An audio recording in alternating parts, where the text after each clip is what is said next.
Network and our YouTube channel, Michael Imhotep, IMHOTEP. So it's Sunday, March 20th, 2022, the first day of spring. It's the Vernal Equinox. Welcome to the African History Network show right here on 910 AM, the Superstation, the future of radio. I'm your host, Brother Michael Imhotep. All right, we were having some technical difficulties broadcasting on our social media platforms, but it looks like we got those fixed also.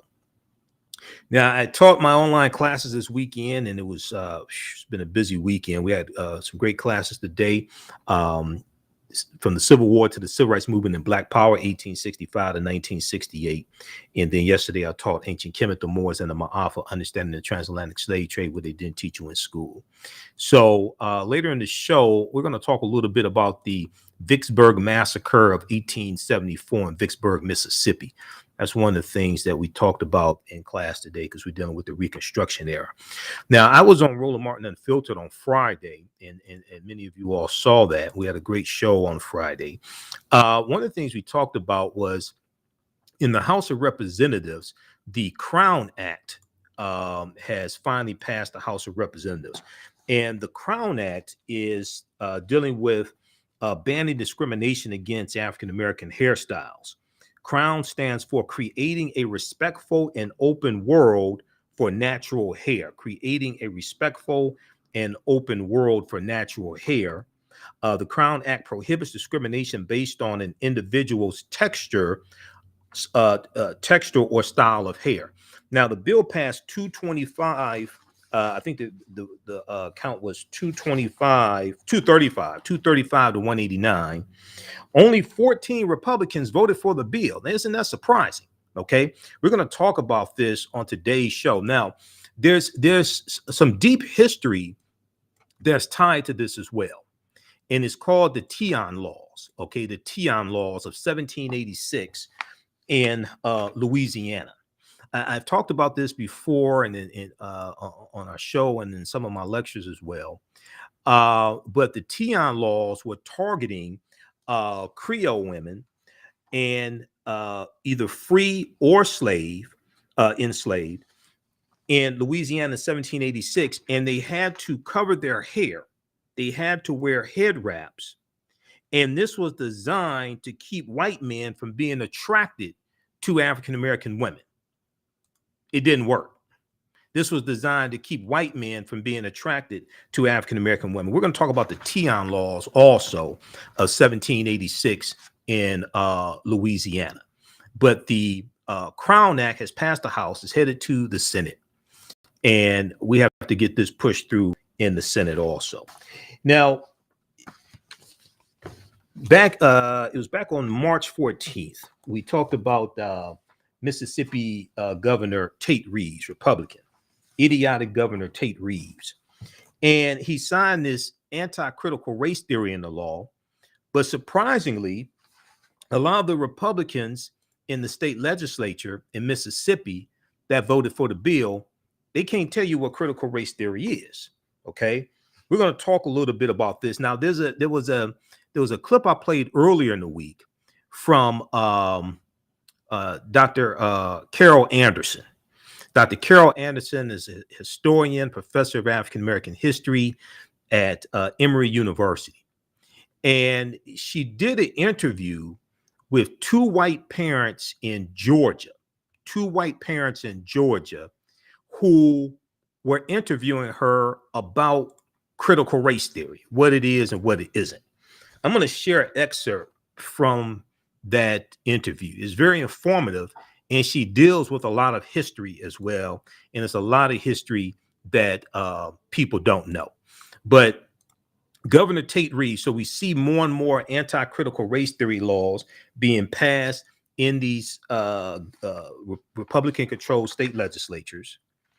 And when you talk to some of these people that are sponsoring the bills and voting for these bills, and you ask them what critical race theory is, 9 times out of 10, they can't even tell you what critical race theory is. And critical race theory is not taught in K through 12 schools either. Mississippi Governor Tate Reeves, Republican, of course, signed a bill on Monday, March 14th, 2022, to limit how race can be used in classrooms, and it became law immediately.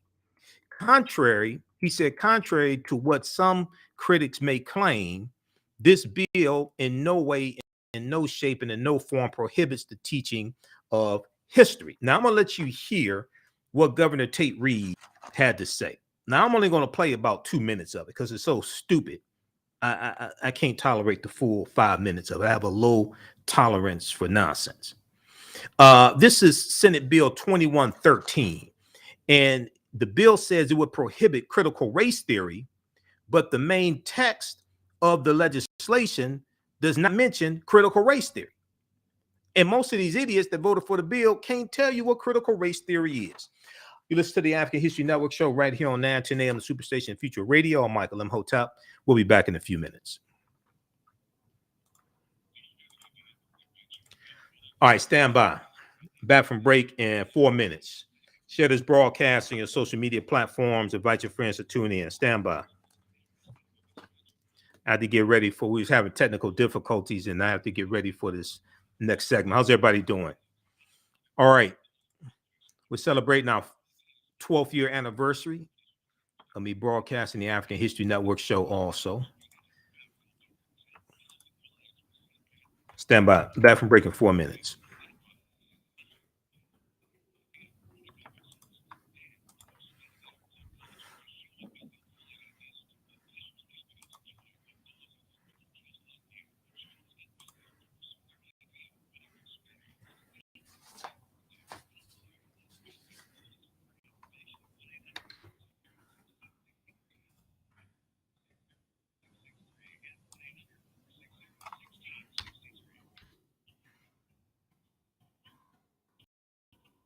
All right. How's everybody doing? Share this broadcast on your social media platforms. Invite your friends to tune in.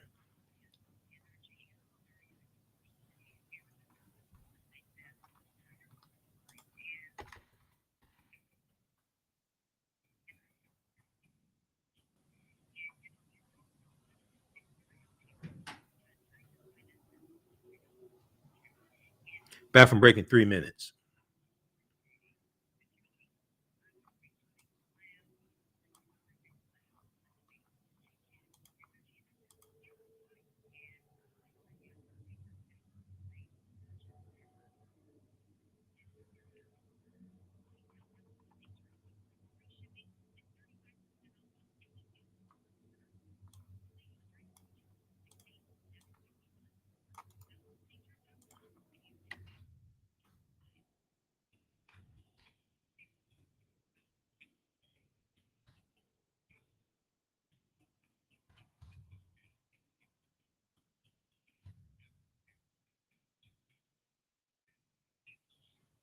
Back from break in 2 minutes. Stand by.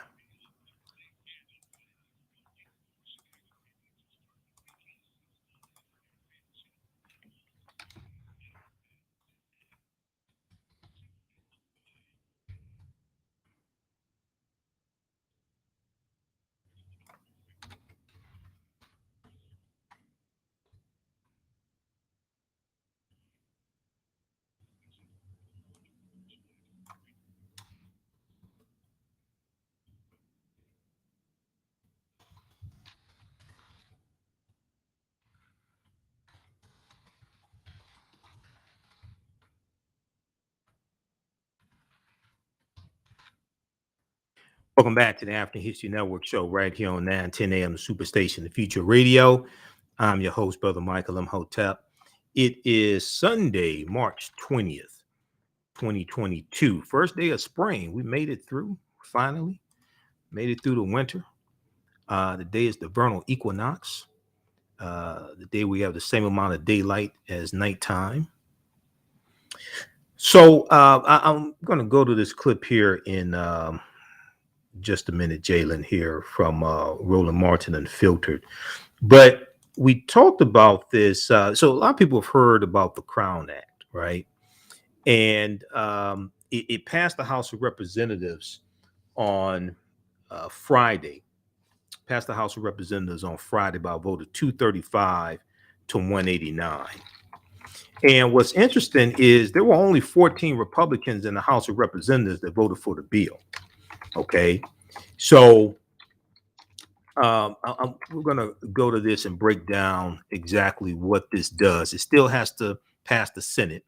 You're going to need 10 Republicans in the Senate to vote for the bill. All right. You're going to need 10 Republicans in the Senate because most bills in the Senate require 60 votes, not 50. So we're going to have to push this through also. Okay. I just sent that to you, Jalen. We're going to go to clip number 1 from NBC News here. And then we'll go to the clip from Roland Martin Unfiltered.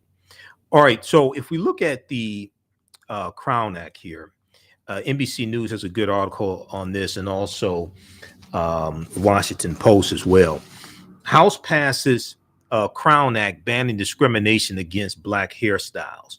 Now, Crown is an acronym. Crown stands for Creating a Respectful and Open World for Natural Hair. Creating a respectful and open world for natural hair. The Crown Act prohibits discrimination based on an individual's texture or style of hair.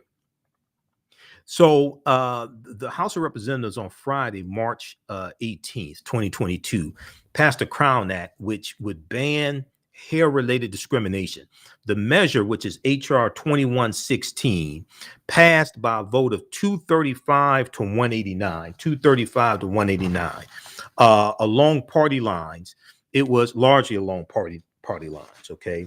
It was introduced by Representative Bonnie Watson Coleman, who's also a member of the Congressional Black Caucus, African-American woman, Bonnie Watson Coleman, Democrat of New Jersey. Now, Crown, as I said, stands for Creating a Respectful and Open World for Natural Hair. Creating a Respectful and Open World for Natural Hair. And the act prohibits discrimination based on an individual's texture or style of hair. The bill now goes to the Senate. The legislation states that routinely people of African descent deprived of educational and employment opportunities for wearing their hair in natural or protective hairstyles, such as locks, cornrows, twists, braids, Bantu knots, or afros. Here we are. Bonnie Watson Coleman said, we are today standing on behalf of those individuals, whether my colleagues on the other side recognize it or not, who are discriminated against as children in school, as adults who are trying to get jobs, individuals who are trying to get housing, individuals who simply want access to public accommodations and to be beneficiaries of federally funded programs. Now, I want to go to clip number 1 here. This is from NBC News. They're talking about the bill right after it passed. Let's go to this clip, Jalen. It's a big deal. A lot of people, and it's not going unnoticed, the significance of this moment on the Hill. That's right, Hallie. Supporters of this bill are saying that for decades, African Americans have been discriminated against for the style of their hair, the texture of their hair, and they've had to conform to what they call white beauty standards for jobs, for educational opportunities, having to wear wigs or chemically treat and damage their hair. And this really struck a chord with lawmakers on the House floor today, who some got emotional talking about their personal experiences. Listen to what Congresswoman Cori Bush had to say. As a Black woman who loves my braids, I know what it's like to feel isolated because of how I wear my hair. This is the last time we say no more to Black people being demeaned and discriminated against for the same hairstyles that corporations profit from. And Congresswoman Gwen Moore said she recalled an experience for applying for a job opportunity. She said if someone had told a previous employer that she was, quote, an embarrassment because of the way she wore her hair. Another Congresswoman, Bonnie Watson, who was a Congresswoman who actually introduced this bill, talked about her personal experiences, and she said it's just simple. Discrimination against Blacks based on their hair texture, their hairstyles, is discrimination against Blacks in general. She said that is why she's pushing for this bill to pass. Okay, So that was good reporting from NBC News, the best they could. That was good reporting from NBC News. So the Washington Post also has a good article on this as well. And the piece from the Washington Post: House passes Crown Act banning discrimination against Black hairstyles. House passes Crown Act banning discrimination against Black hairstyles. We'll go on to clip number 2 from Roland Martin Unfiltered here in just a second, Jalen. During debate on the House floor Friday morning, March 18th, Democrats argued that the bill addresses a kitchen table issue for Black Americans, for African Americans. There's a picture of Bonnie Watson Coleman as well. The House on Friday passed the Crown Act legislation that would ban discrimination against individuals based on how they chose to wear their hair. This is Bill 2116. 14 Republicans voted no. Okay. Out of over 200 Republicans, 14 voted no. Now go to Congress.gov. One of them was Jim Jordan, idiotic Jim Jordan out of Ohio.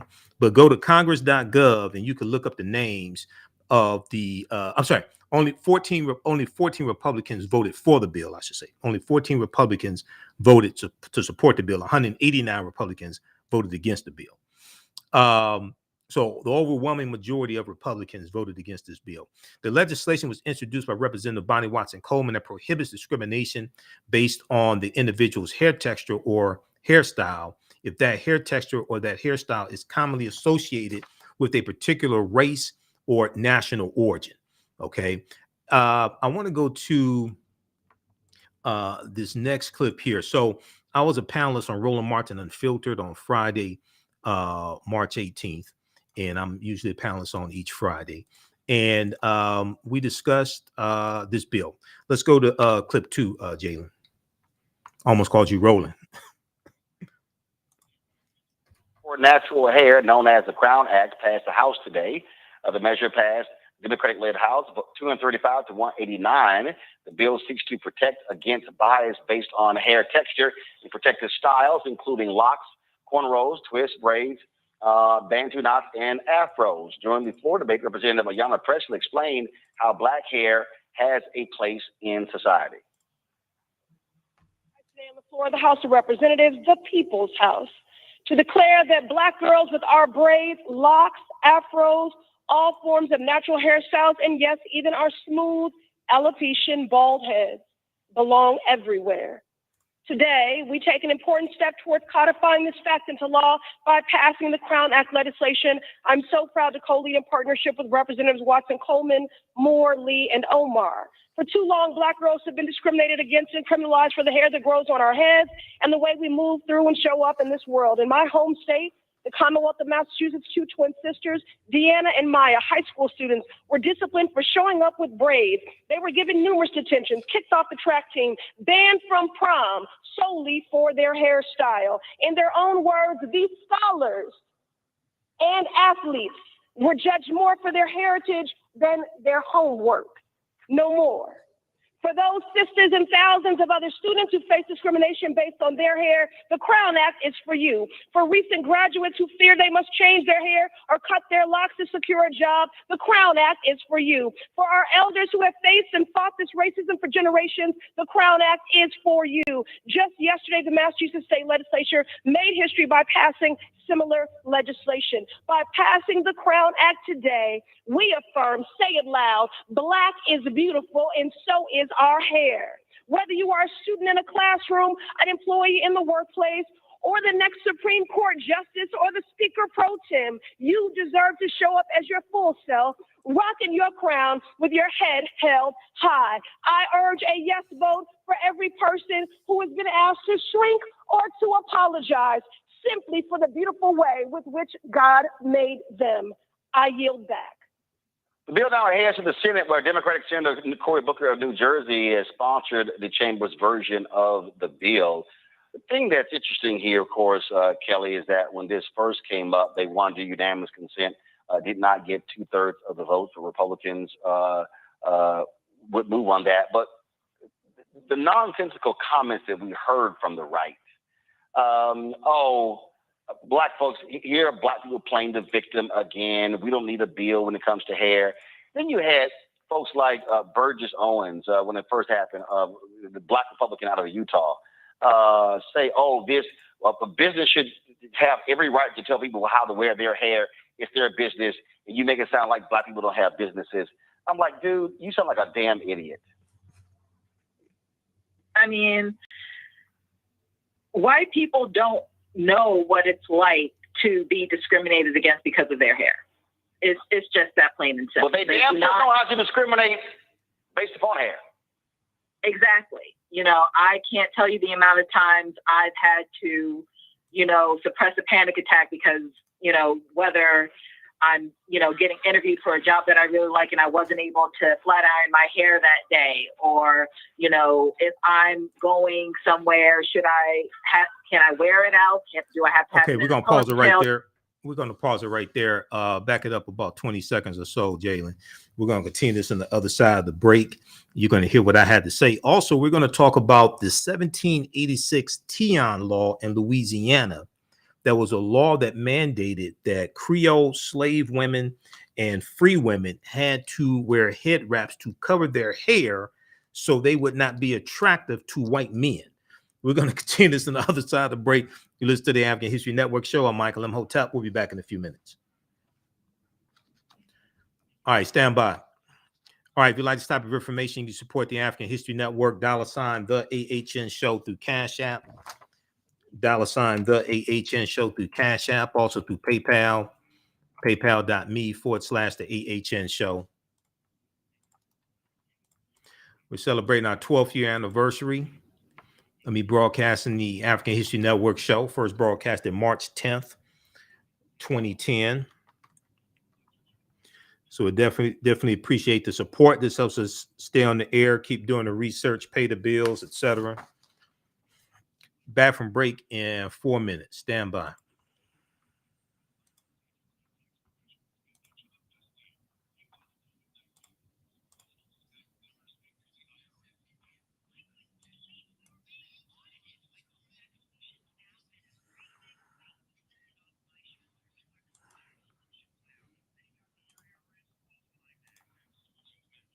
Okay, back from break in 4 minutes. Stand by.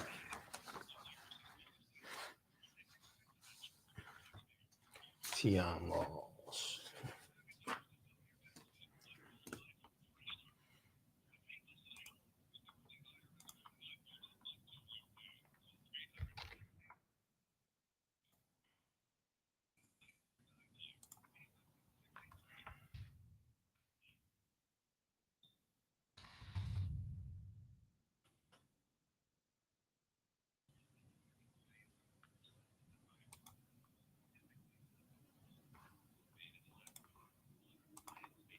All right, who we have here?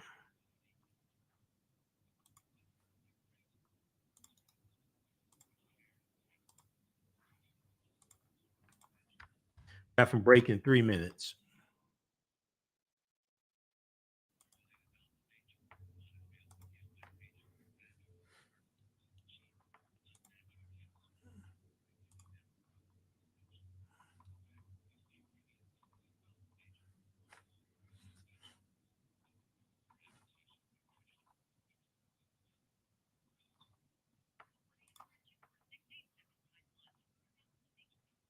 All right, how you doing, Isaac? Thanks.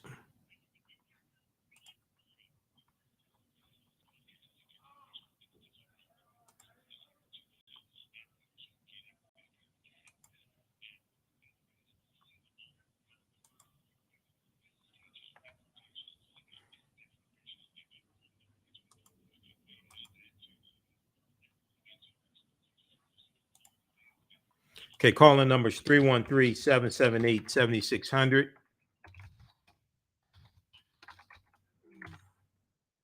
Welcome back to the African History Network show right here on 910 AM, the Superstation, the Future Radio. I'm your host, Brother Michael Imhotep. It is Sunday, March 20th, 2022, and we are live. Calling numbers 313-778-7600. 313-778-7600 is the calling number if you have a question or comment. Be sure to visit our website, AfricanHistoryNetwork.com. You can register for the online history classes I teach on Saturdays and Sundays. On Saturdays, 2 p.m. to 4 p.m. Eastern Standard Time is ancient Kemet, the Moors, and the Maafa, understanding the transatlantic slave trade, what they didn't teach you in school. We deal with thousands of years of history and what leads up to the transatlantic slave trade taking place. Next class is Saturday, March 26, 2 p.m. to 4 p.m. And then on Sundays, I teach from the Civil War to the Civil Rights Movement and Black Power, 1865 to 1968. We had 2 great classes this weekend. As soon as you register, you can watch those classes. They're archived. We do them live. All the sessions are archived and recorded. The classes on sale. The classes are on sale $60, regularly $130. And we have a bundle pack where you can get both classes for only $100. That's a $260 value. If you've taken any of my online classes in the past, email me at AHNshow@AfricanHistoryNetwork.com for a 50% discount. Email me at AHNshow@AfricanHistoryNetwork.com for a 50% discount. Okay, so right before the break, I was sharing an excerpt from Roland Martin Unfiltered when I was on Friday. I'm a panelist usually each Friday. And we were talking about the U.S. House of Representatives passing the Crown Act, okay, on Friday, March 18th. They passed the Crown Act, which bans discrimination against Black hairstyles, against African-American hairstyles. And Crown is an acronym that stands for Creating a Respectful and Open World for Natural Hair. Creating a respectful and open world for natural hair. Calling numbers 313-778-7600. If you have a question or comment, 313-778-7600. If you have a question or comment. I want to go back to that clip. Let's go back to the clip, Jalen.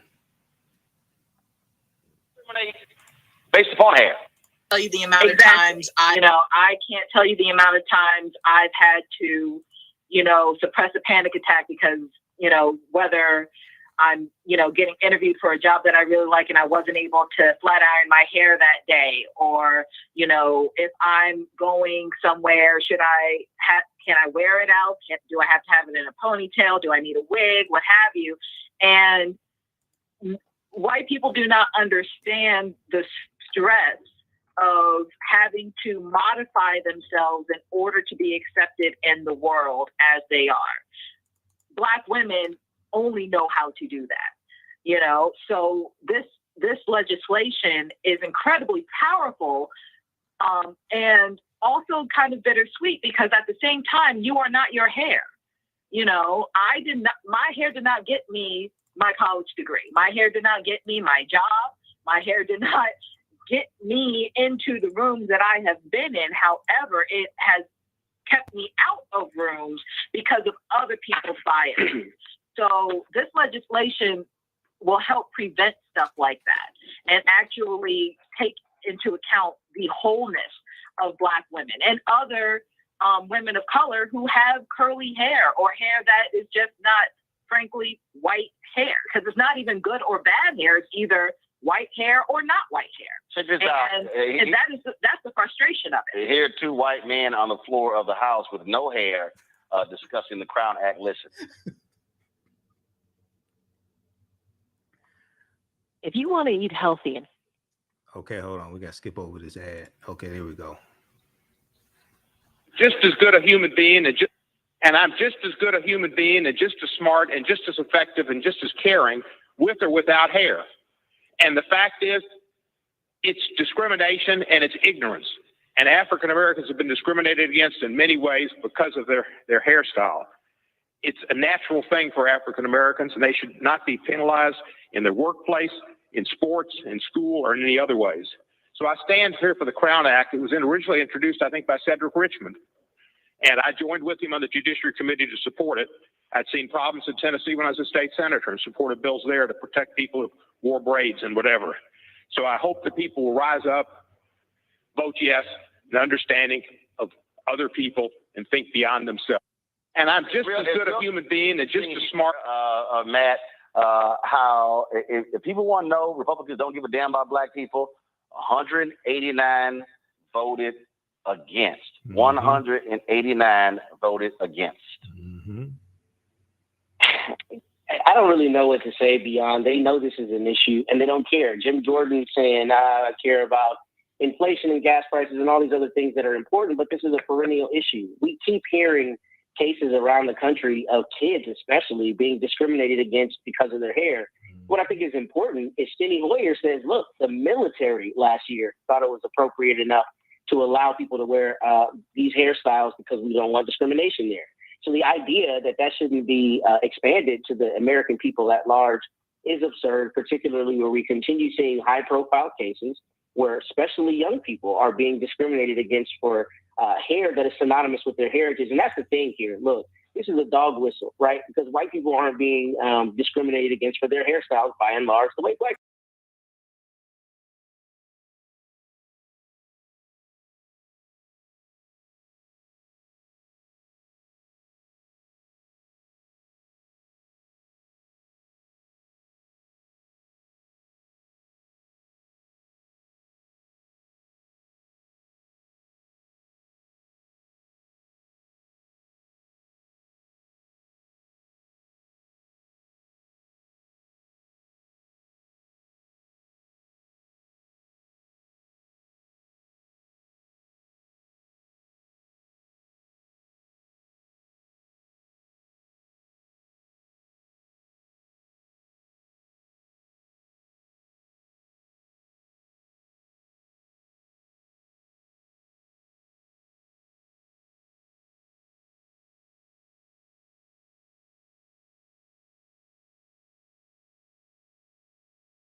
Jay, pause it right there. For some reason, there's no audio coming through on Facebook.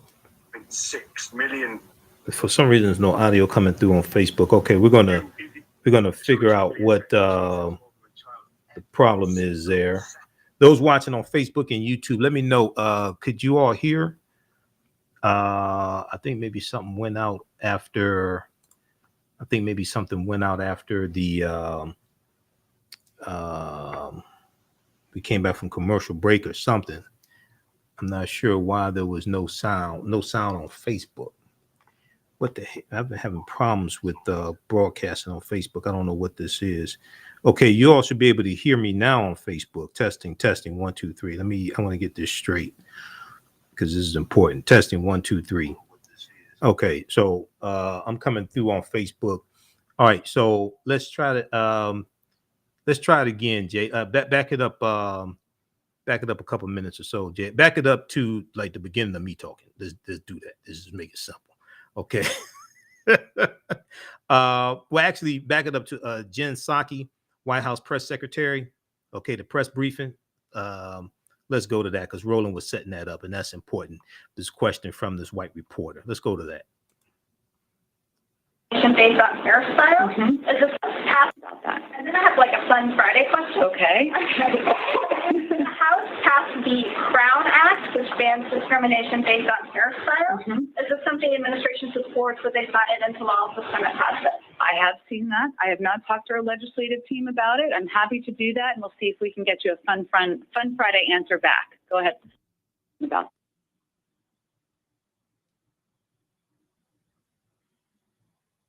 See, Roland, this is an attack on white standards of beauty.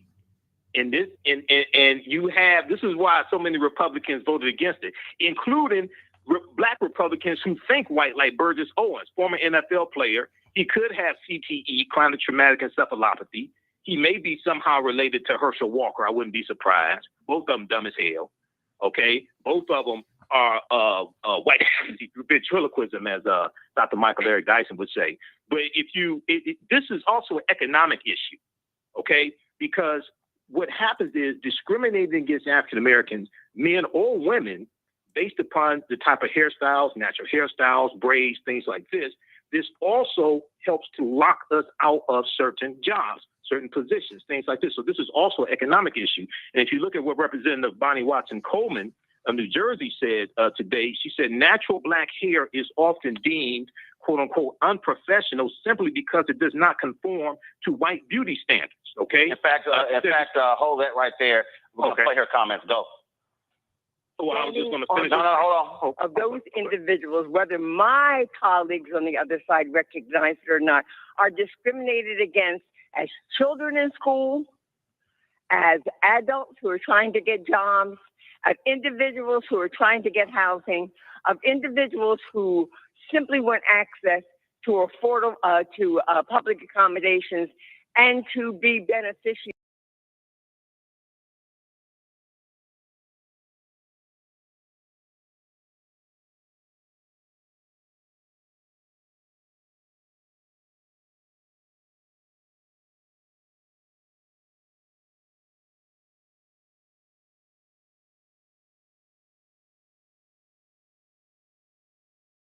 Somehow are not worthy of access to those issues. Okay, all right, pause it right there. Okay, well, these commercials killing me. All right, we're going to pick this up on the other side of the break.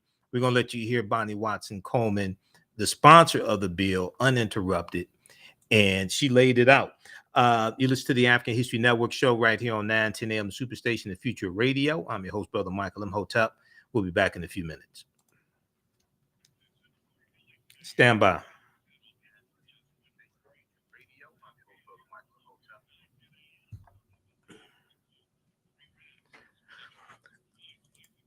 Okay, back from break in 4 minutes. Stand by. All right, if you like this type of information, you can support the African History Network, $ the AHN show through Cash App, $ the AHN show through Cash App, also through PayPal, paypal.me / the AHN show, paypal.me / the AHN show. And got the information at our website, AfricanHistoryNetwork.com. Also, I'm going to post the info here. This helps us keep doing the research, stay on the air, keep broadcasting. You can register for somebody asked, what's the discount? If you've taken classes with me before, 50% off. We'll post a link here to register for my online classes also.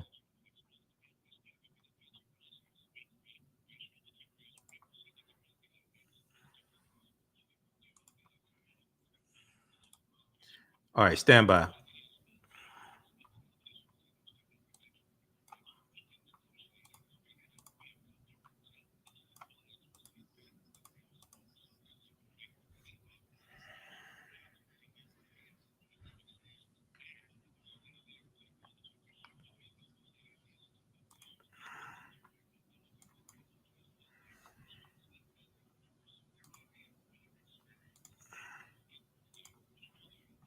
Back from break in 2 minutes.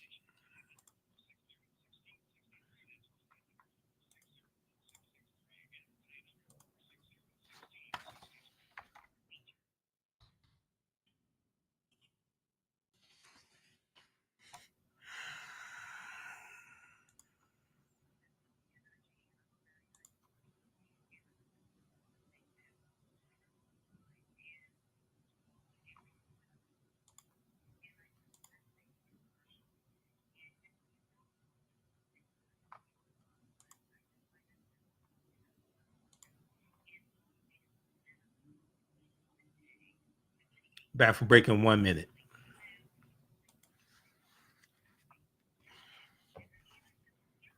Okay, calling numbers 313-778-7600. 313-778-7600 is the calling number if you have a question or comment.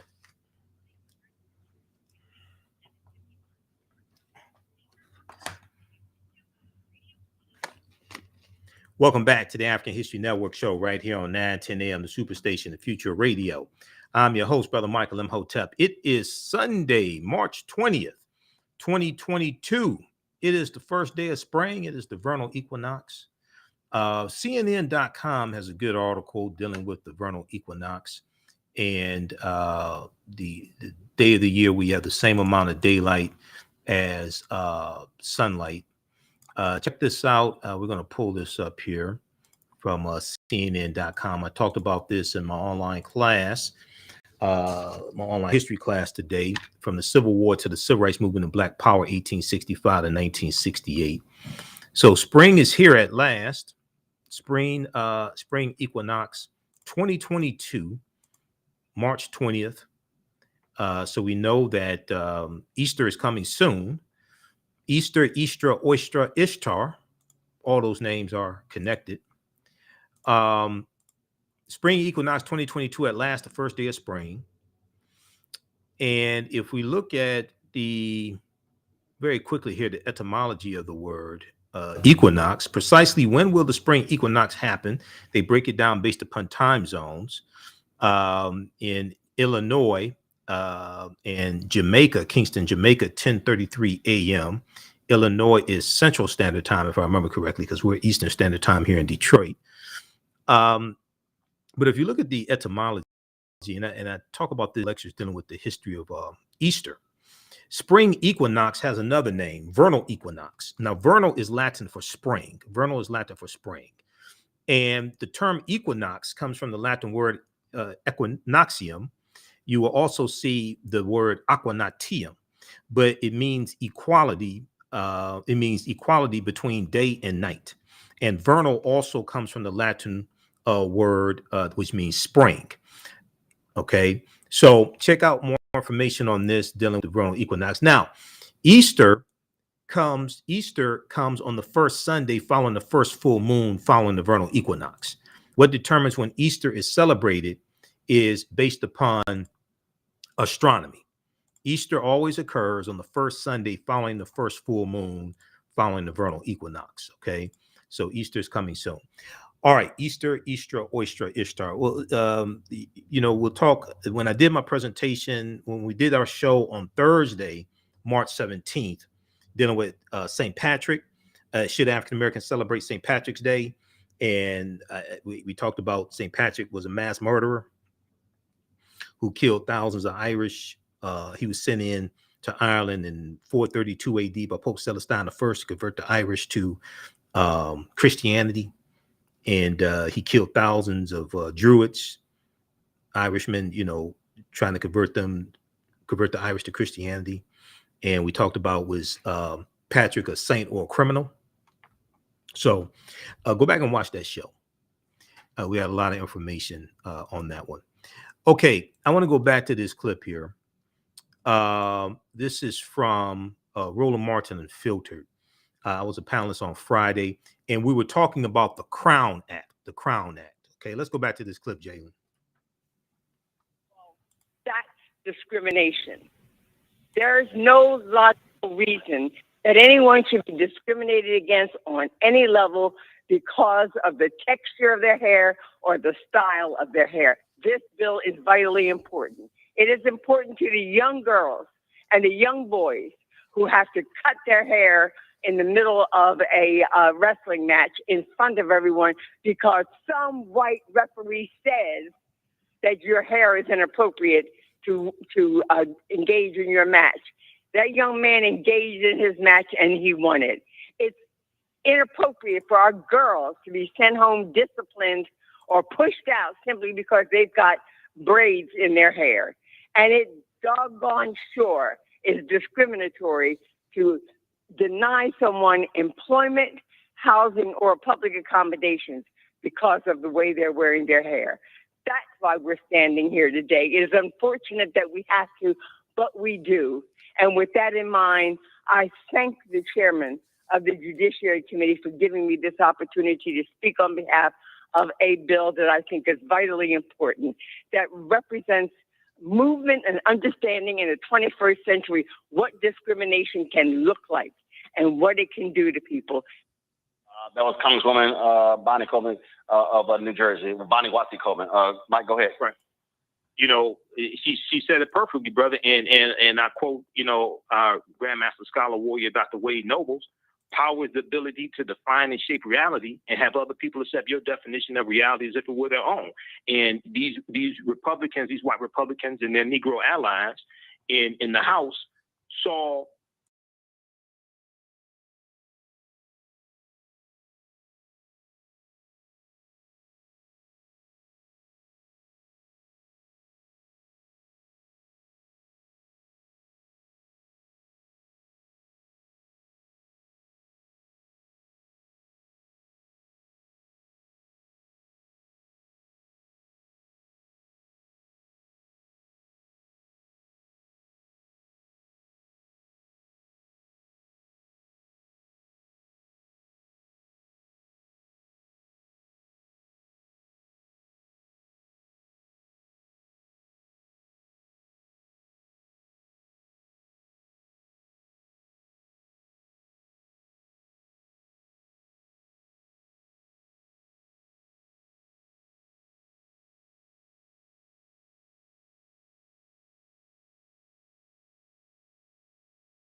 important a Black woman's hair is.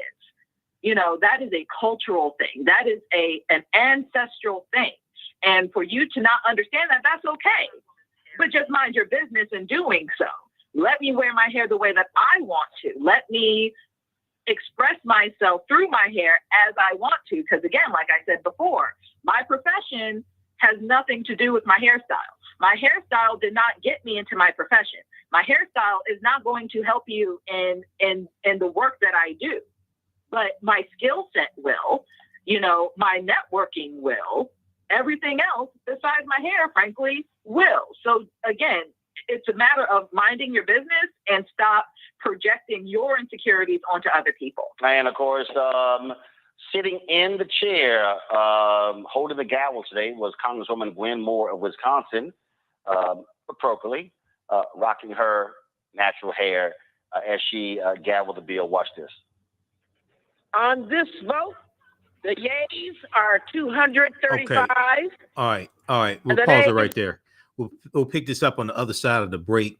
You listen to the African History Network show right here on 910 AM, the Superstation of Future Radio. I'm your host, Brother Michael Imhotep. We'll be back in a few minutes. Okay, stand by. Man, all these breaks are killing me. Stand by. Back from break in 4 minutes. Damn, I thought we just took a commercial break. All right, back from break in 4 minutes.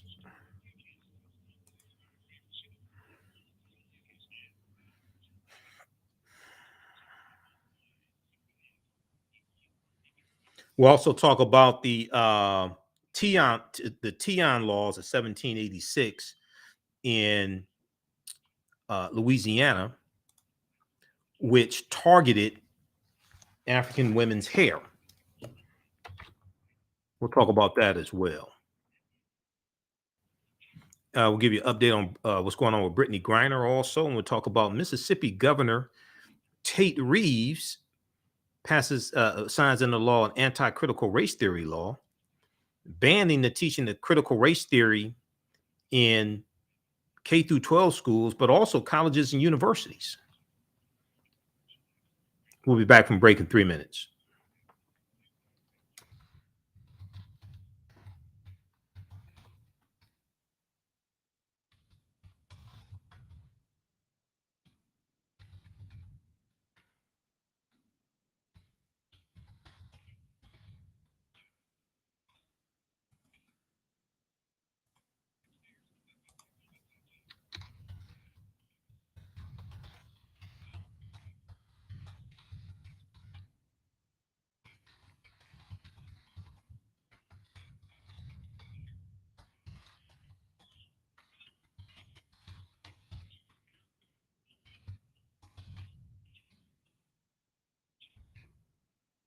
Somebody asked about the online classes. The online classes right now are on sale, $60, regularly $130. And then we have a bundle pack where you can register for both classes for $100. I'll post the information again and the link. And we also have it at our website, AfricanHistoryNetwork.com. But I'll post the information again here. And it's on our Facebook fan page, The African History Network. Okay, well, we're back from break in 2 minutes.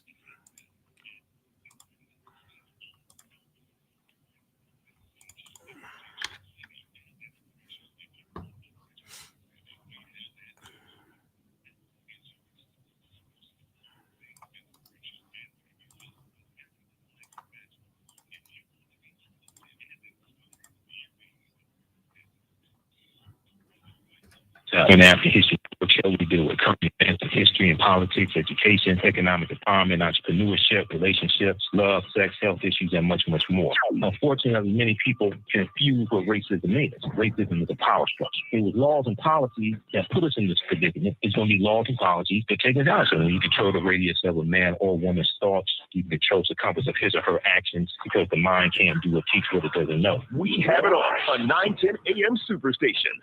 WFDF Farmington Hills, Detroit, 910 AM Superstation, a division of Adele Media. The views and opinions expressed on any program are those of the producers and or the persons appearing on the program, and do not necessarily reflect the views and opinions of 910 AM Superstation or Adele Media. Welcome back to the African History Network show right here on 910 AM Superstation, the Future Radio. I'm your host, Brother Michael Imhotep. All right, we are celebrating our 12th year anniversary of me broadcasting the African History Network show. First broadcasted March 10th, 2010. March 10th, 2010. It's been 12 years. It's gone by quickly. If you'd like to stop for information, you can support the African History Network, $ the AHN show through Cash App, $ the AHN show through Cash App. Also through PayPal, paypal.me, paypal.me/the AHN.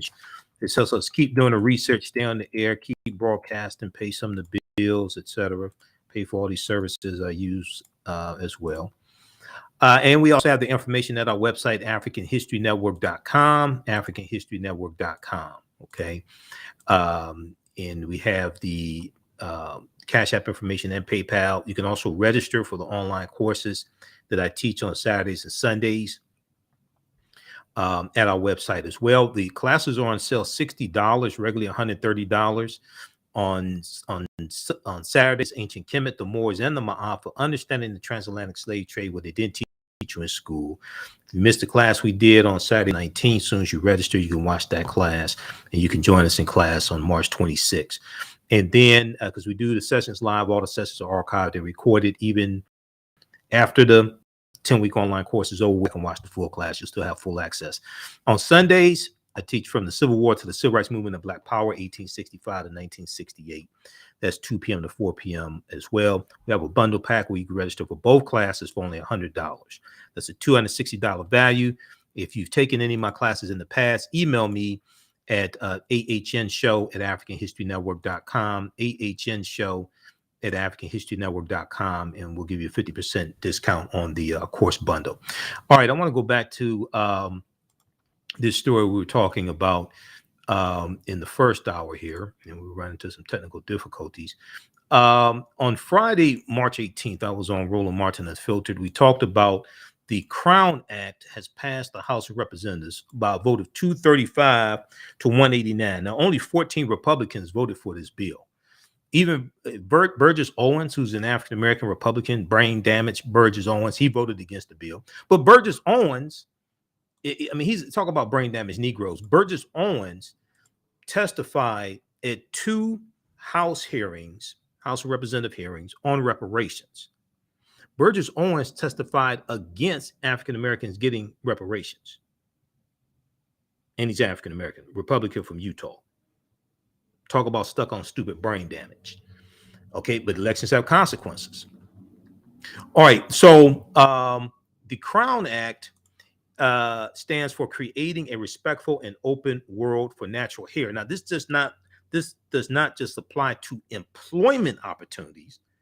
This applies to going to school, educational opportunities, all different types of things like this. The legislation states that routinely people of African descent are deprived of educational and employment opportunities. Routinely, people of African descent are deprived of educational and employment opportunities for wearing their hair in a natural or protective hairstyles, such as locks, cornrows, twists, braids, bantu knots, or afros.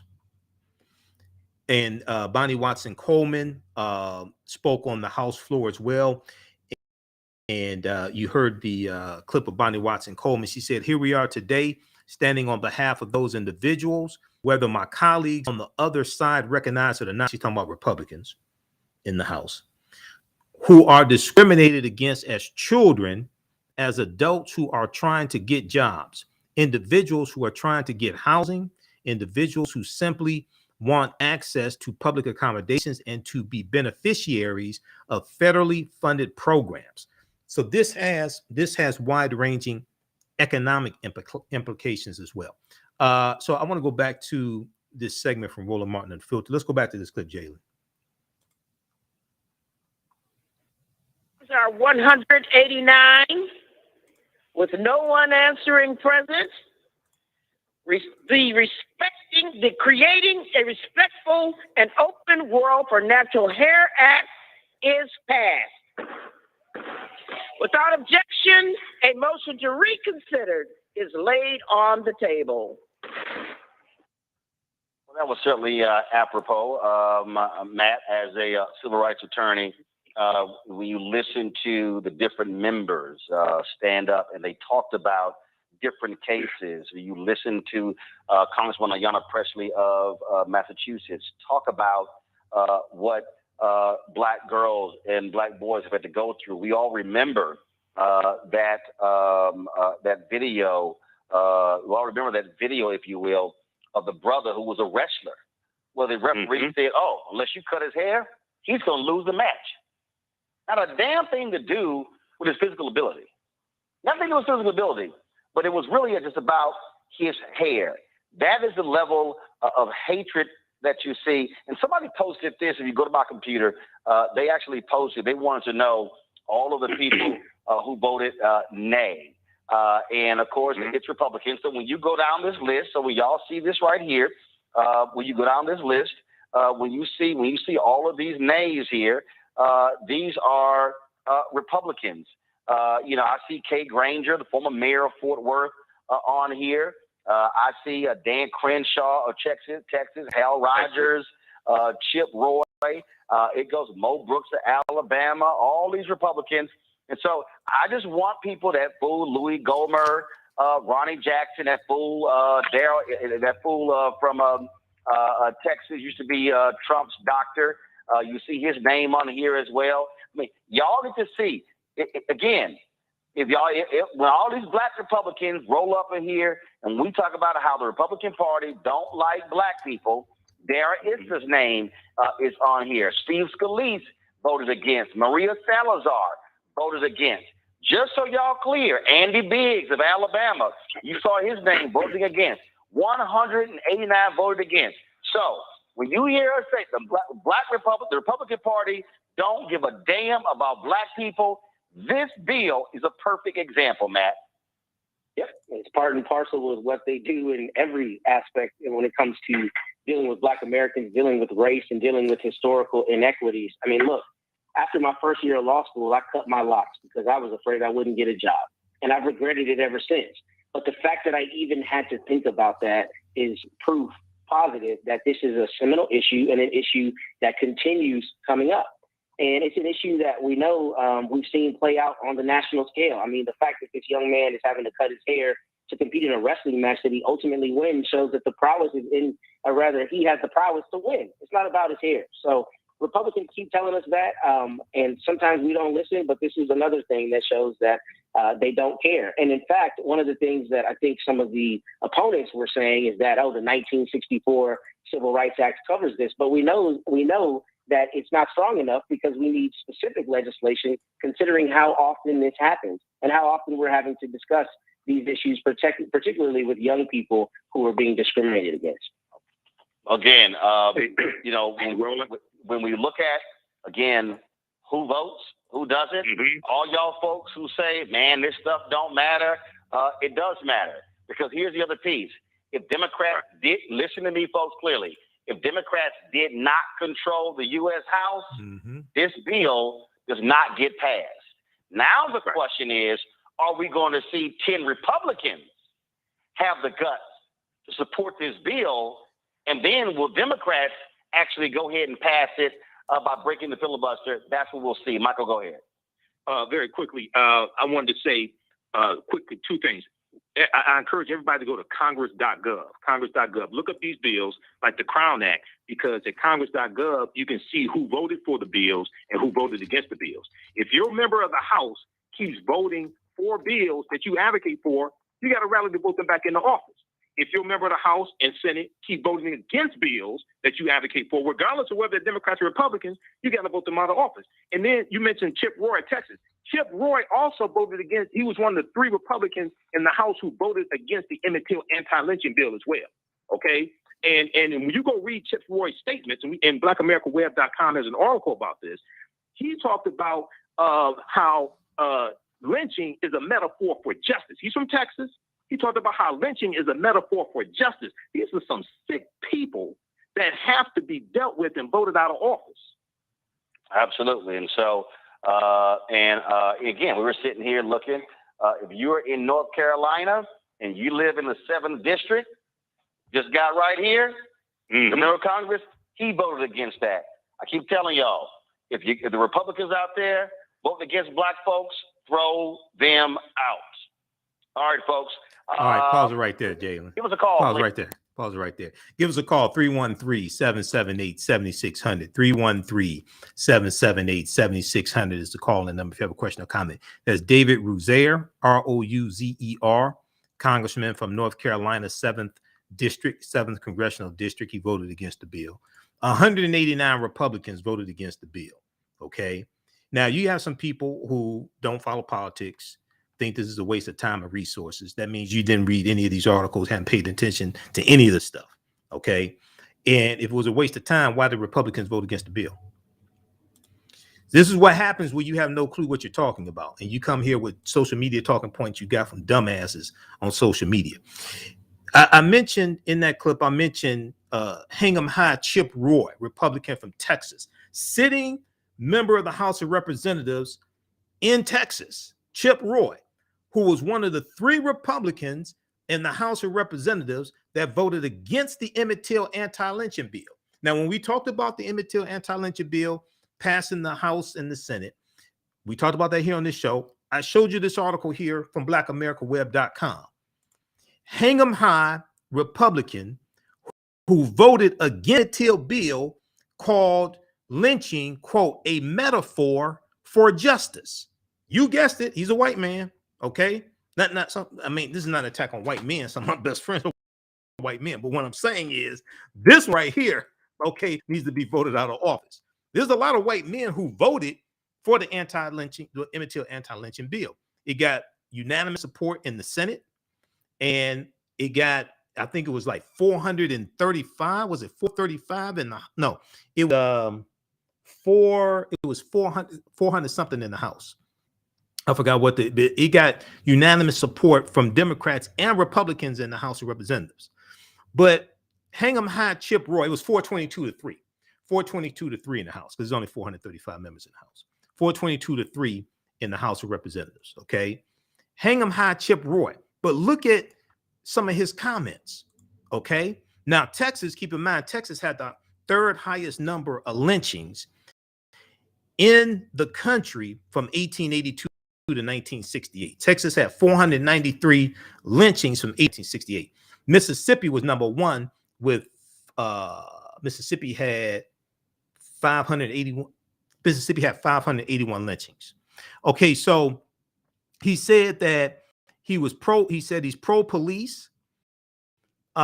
He's in justice. Chip Roy said in reference to people from Texas, he said there's an old saying in Texas about find all the rope in Texas and get a tall oak tree.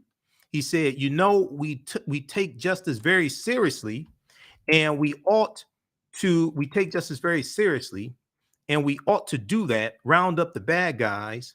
That's what we believe. Okay. So then he said he's pro police, he's pro law enforcement. I'm pro taking out the bad guys, hang them high. Chip Roy said about lynching. Now, he all but shrugged when asked about America's history of lynching African Americans. Chip Roy responded, yeah, so? He said, quote, it was a metaphor for justice. Now, this is a sitting member of Congress, Republican, who also supported, Trump supporter, who is advocating for extrajudicial measures. Clearly, Chip Roy's views about lynchings, from which his state was responsible for hundreds of instances, 493 from 1882 to 1968, according to the information NAACP has at their website. According to the Lynching in Texas website, there were more than 600 lynchings in the Lone Star State from 1882 to 1945. For that one, there's another report that shows Texas had 493 from 1882 to 1968. The NAACP puts the lynchings in their proper historical perspective. Okay, we'll deal with this on the other side of the break. We'll talk about also the Tian Laws of 1786 in Louisiana that forced African women to cover their hair so they would not be attracted to white men. It didn't work. You listen to the African History Network show. I'm Michael Imhotep. We'll be back in a few minutes. Stand by. Back from break in 4 minutes.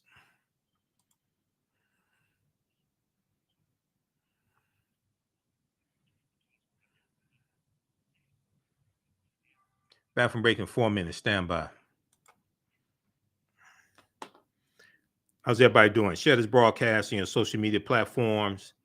Invite your friends to tune in.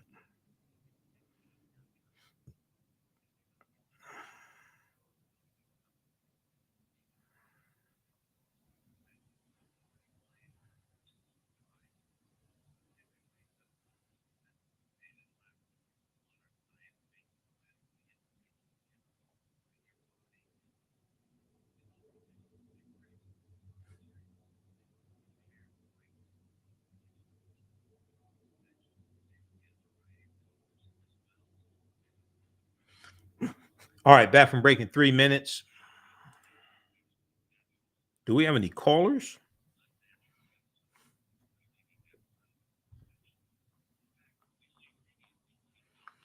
Okay, who we have here? We got Fly Girl.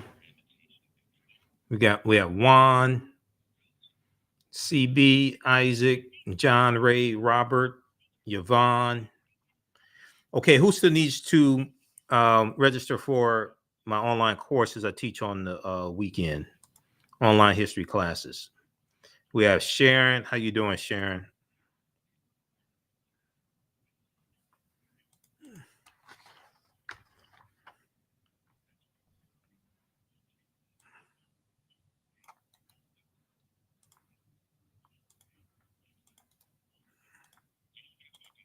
Back from break in 2 minutes.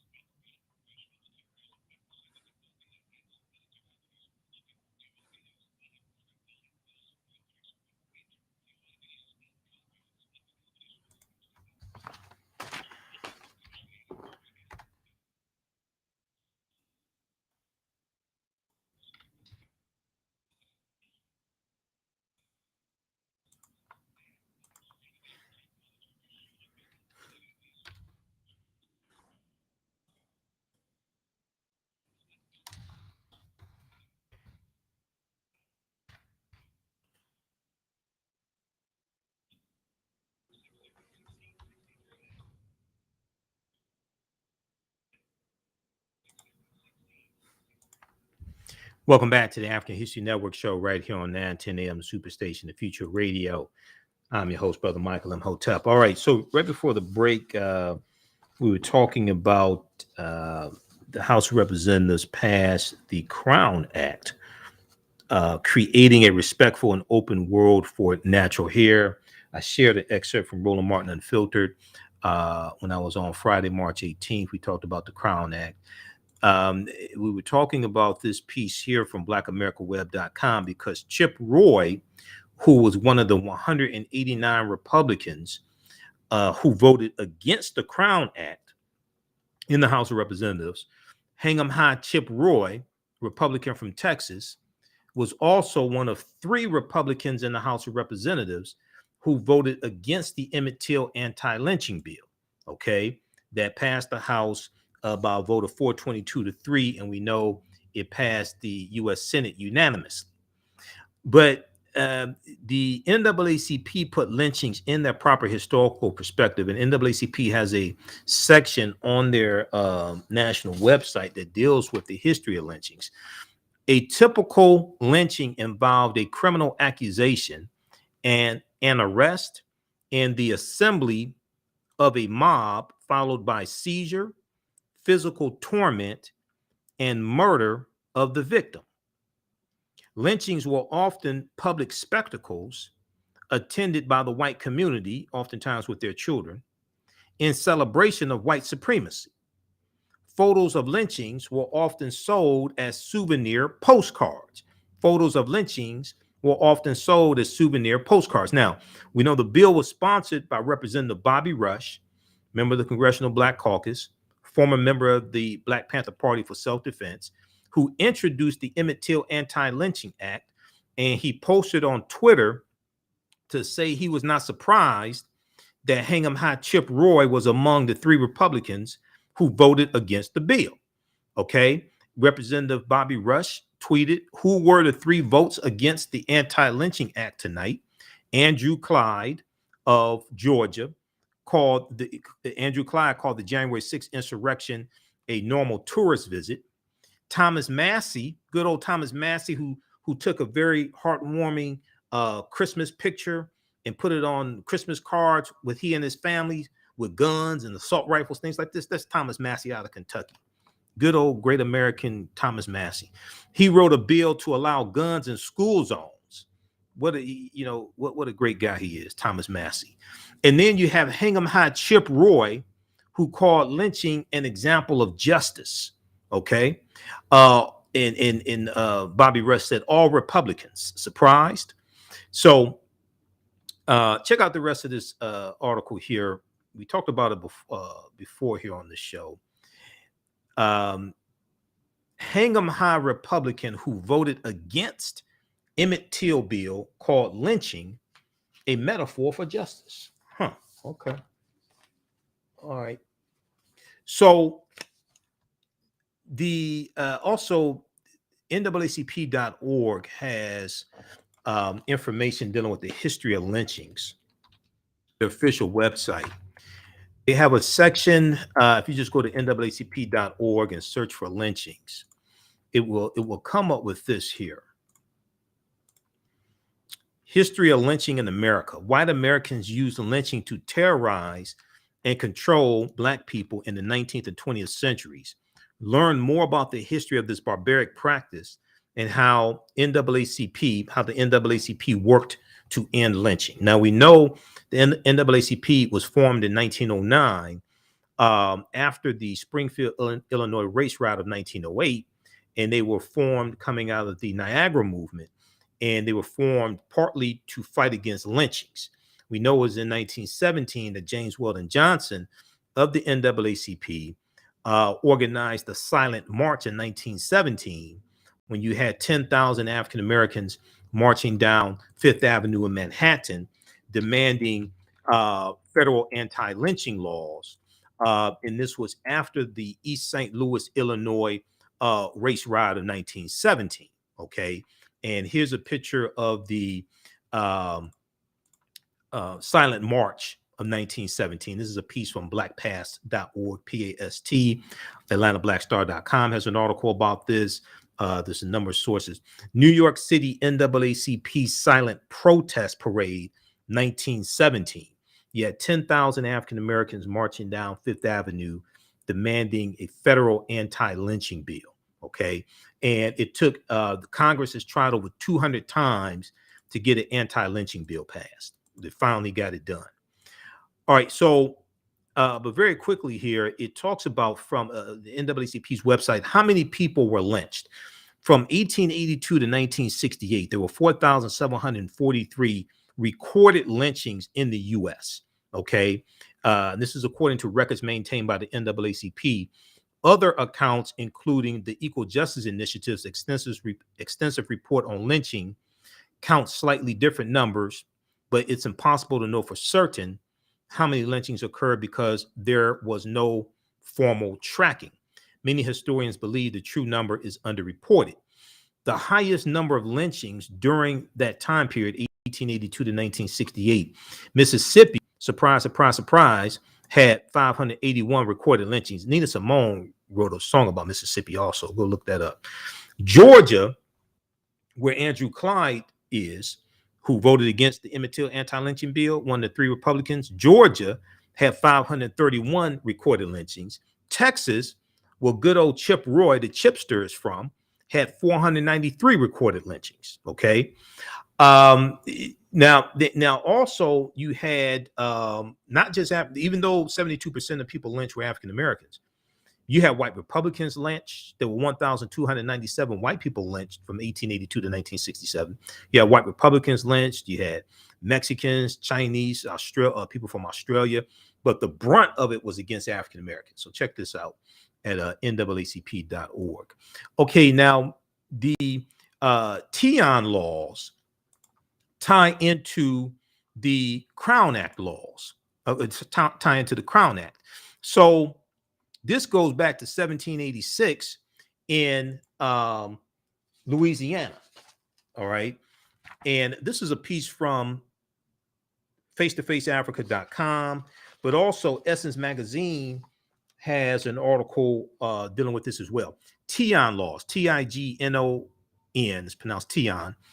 The dreadful rule that banned Black women from displaying their hair. The dreadful rule that banned Black women from displaying their hair. Now, this is by Farida Dawkins, February 5th, 2018, for face-to-faceafrica.com. And what's going to happen is this is going to be a law targeting African women, to make them less attractive to white men. So if we look here, a tian is a headdress, pronounced it's Tignon, but it's pronounced Tiynon. A tian is a headdress used to conceal hair. It was adorned by free and slave women of African ancestry in Louisiana in 1786. The sumptuary law was enacted under Governor Esteban Rodriguez Miro, M-I-R-O. The regulation was meant as a means to regulate the style of dress and appearance of people of color. The regulation in Louisiana was meant as a means to regulate the style of dress and appearance for people of color. Now, this is before the Louisiana Purchase of 1803, before Louisiana becomes part of the Union. Black women's features often attracted male white French.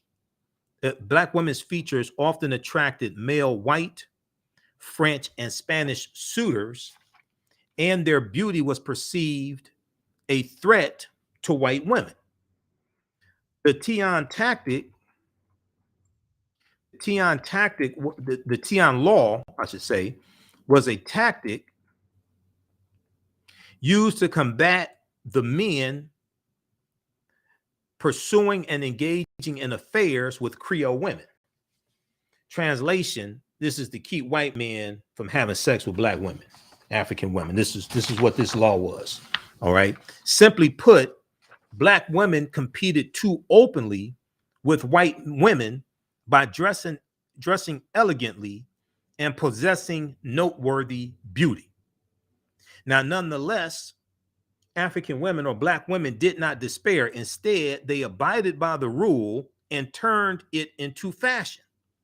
The women used unique colors, jewels, ribbons, and wrapping styles, which accentuated their beauty, their gorgeousness, even more. Out of this bore the various head ties seen today on women of color, using unique materials, patterns, and flair. Now, it's important to note, African women, historically, African women did have head wraps, gilets. They had this comes from African culture, and we took that culture into wherever we go. We took our culture with us into areas where we were dispersed. Tians have been worn by women in the Caribbean islands of Martinique, Guadeloupe, Dominica, which included hidden messages.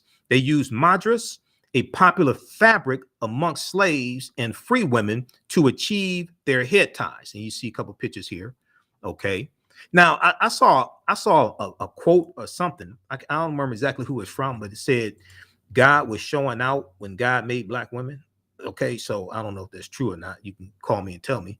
But when God made Black women, God was showing out. Okay, I tend to agree. I tend to second that emotion, but still, Tian Law eventually went out of effect in the 1800s.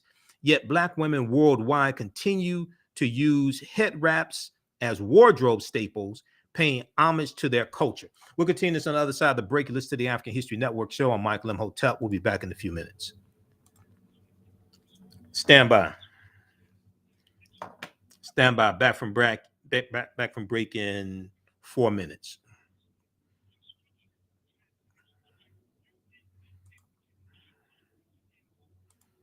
Stand by.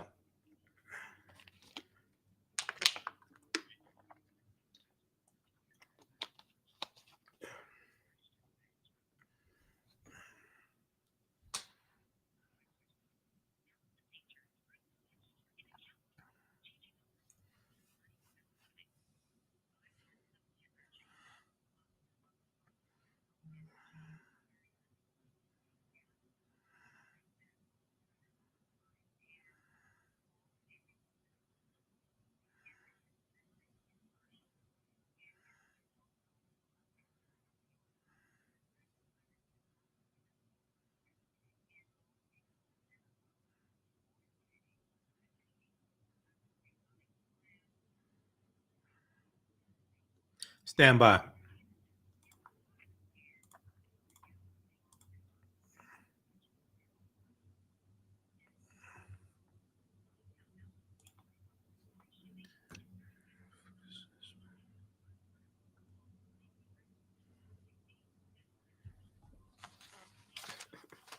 Back from break in 2 minutes.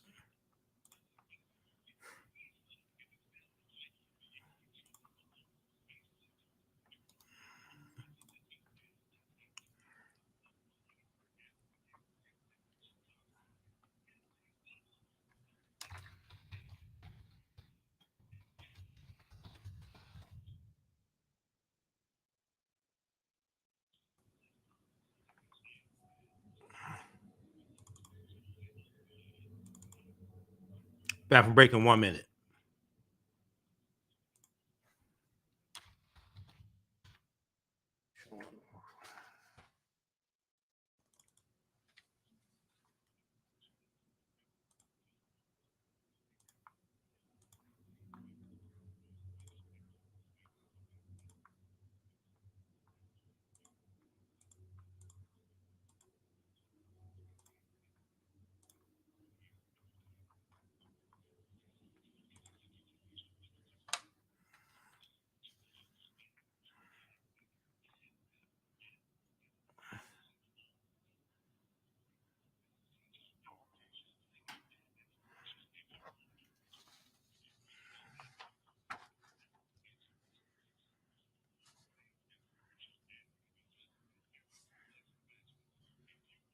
Back from break in 1 minute. Welcome back to the African History Network show right here on 910 AM Superstation, the Future Radio. I'm your host, Brother Michael Imhotep. All right, so right before the break, we were talking about the Tian Laws of 1786 in Louisiana.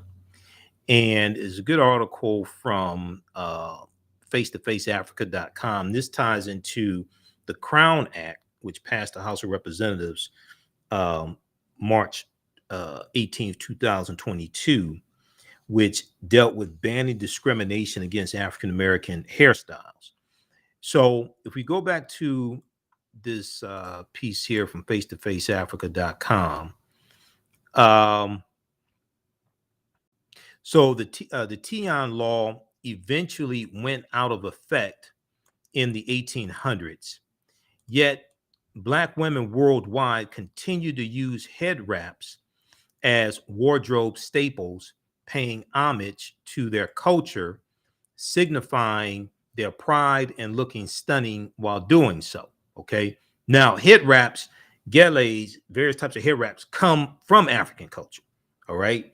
And we take, contrary to popular belief, when African people travel, when we were dispersed, when we were captured, things like this, we didn't automatically forget what we knew. We took those cultures, we took those practices and incorporated them into our new surroundings, into our new circumstances as best we could, as much as possible. Okay, so check out this piece here from face-to-faceafrica.com. Tian Laws, the dreadful rule that banned Black women from displaying their hair. Now, Essence.com also has a piece dealing with this. And the article from Essence, I'm going to try to pull this up here. We're going to go to that clip I just sent you in just a second, Jalen, from MSNBC.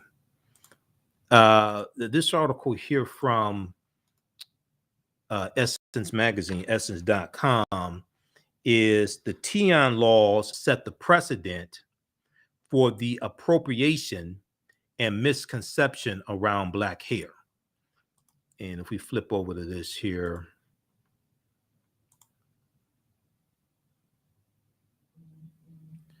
okay, how about making us whole in the law? I don't understand what that means.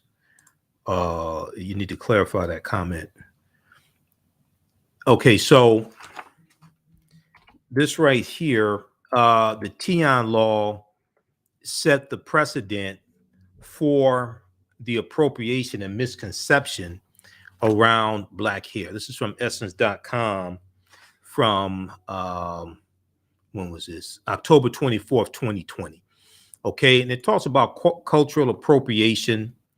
Let me see here. Okay, hold on. Let me close some of this stuff out. It talks about cultural appropriation and the Kardashians and Kim Kardashian. As of present, we can find conversations about what is and what isn't cultural appropriation by way of hair, aka Kim Kardashian and Bo Derek. Was that late 1970s, early 1980s? Bo Derek, when she wore cornrows, and then white women started wearing cornrows, and it was acceptable to some people. Playing out in court about what is and what isn't discrimination based on a hairstyle. Black hair has always been a topic of conversation. Okay, so then it talks about the Tian Laws of 1786. Most Black women can relate to the struggle of getting braids or a weave, and having unwanted comments from non-Black co-workers. Even young Black girls are subject to ridicule because of their hairstyles. The Tian Laws of 1786 are proof that Black hair has always been policed in America. Various ways. Passed during a time when Creole, mulatto, and women of African descent would adorn their textured hair with gems, beads, and other accents that made them stand out from white women. these laws were designed to regulate our hair. Okay. So you can check out the rest of this piece also from essence.com. Okay. Now I want to go to this story here dealing with Brittney Griner. Okay. The WNBA. And we know she was detained in early February 2022 in Russia. Her detention has been extended until May 19th. Okay. Now, ABC News has a story on this. We're going to go to this here in just a second. ABC News has a story on this, and also on the Cross Connection with Tiffany Cross. She discussed this as well. So we'll go to that clip in just a minute here. But I want to look first at this piece from ABC News. So U.S. officials expressed concern for WNBA star Brittney Griner.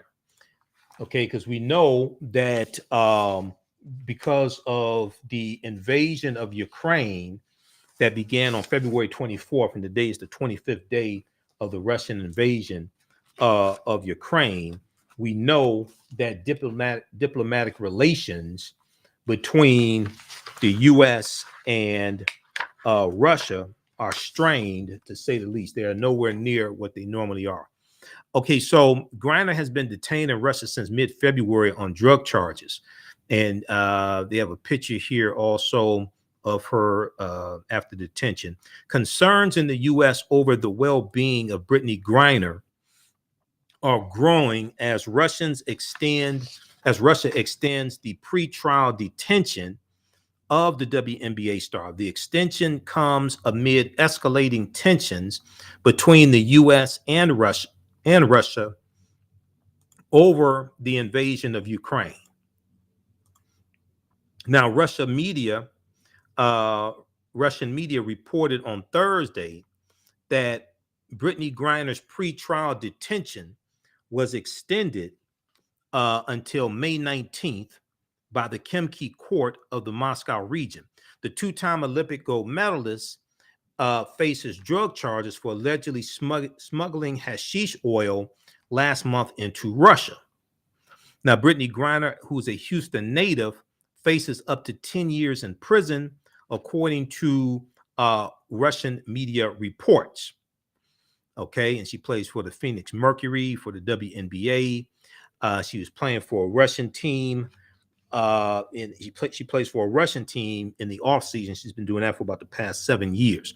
Now, Representative Sheila Jackson Lee, Democrat of Texas, and a member of the House of Representatives, whose district includes parts of Houston, has called for Brittney Griner's release and told ABC Nightline in an interview on Thursday, March 17th, that she wrote a letter to President Joe Biden and met with him regarding Brittney Griner's case.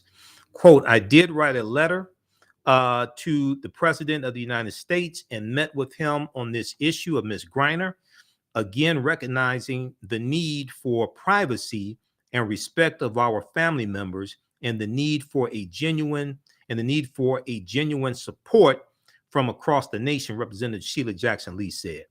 She went on to say, but I feel that the government is aware and ready to move on helping Brittney, and we are encouraging, as a member of Congress, to have the government move as swiftly, as profoundly, as strongly as it can do without in any way undermining what is best for Brittney, Representative Sheila Jackson Lee said. Now, the U.S. State Department issued a statement Friday, March 18th, demanding access to Brittney Griner.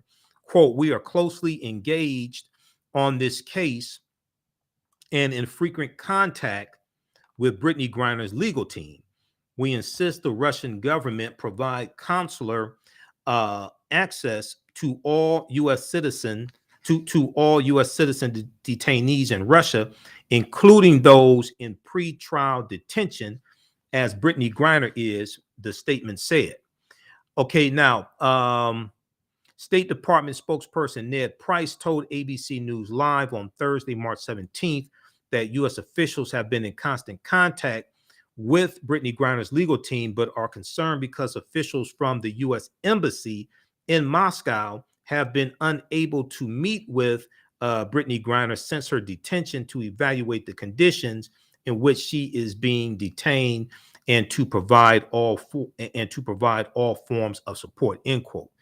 Ned Price went on to say the Russians have not yet permitted us to do so.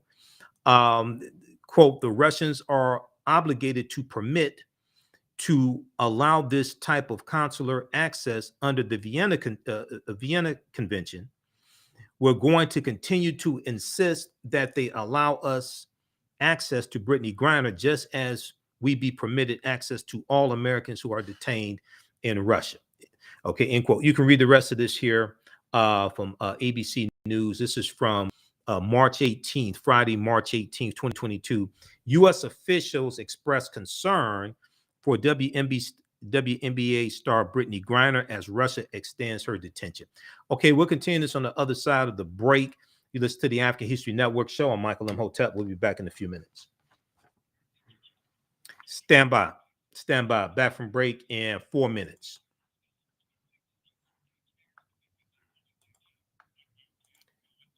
All right, stand by.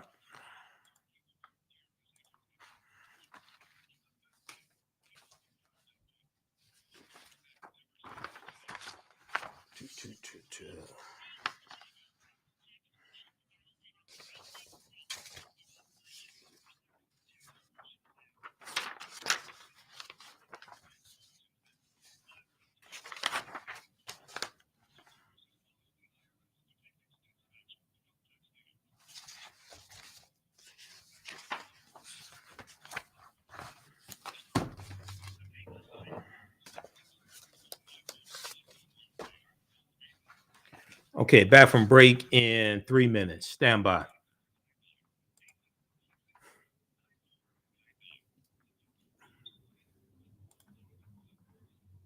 Okay, we have Janet, TT, Cheria. I was waiting for you to rephrase your question, Cheria, because I don't understand what you're asking.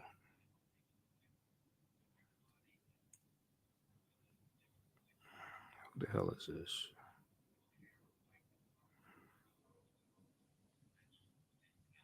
What?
Welcome back to the African History Network show right here on 910 AM Superstation Future Radio.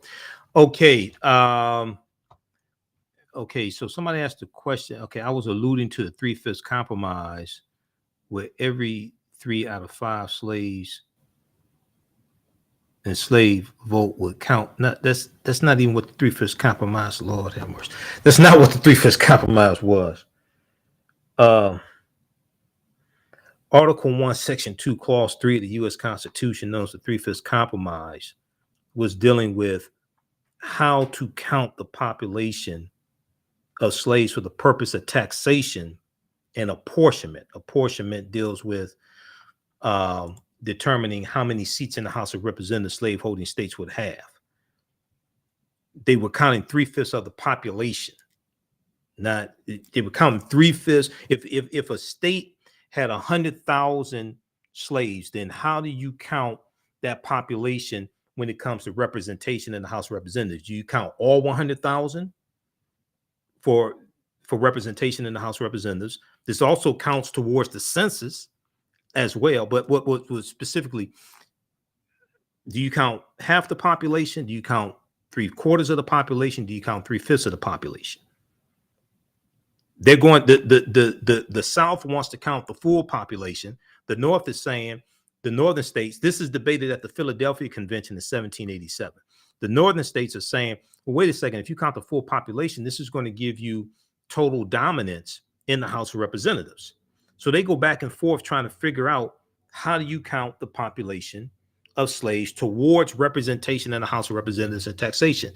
They agree to count 3/5 of the population. It's not saying that 3/5 of a human being or 3/5 of a person. That's a misinterpretation of Article 1, Section 2, Clause 3 of the U.S. Constitution. For the sake of time, read the article from Dr.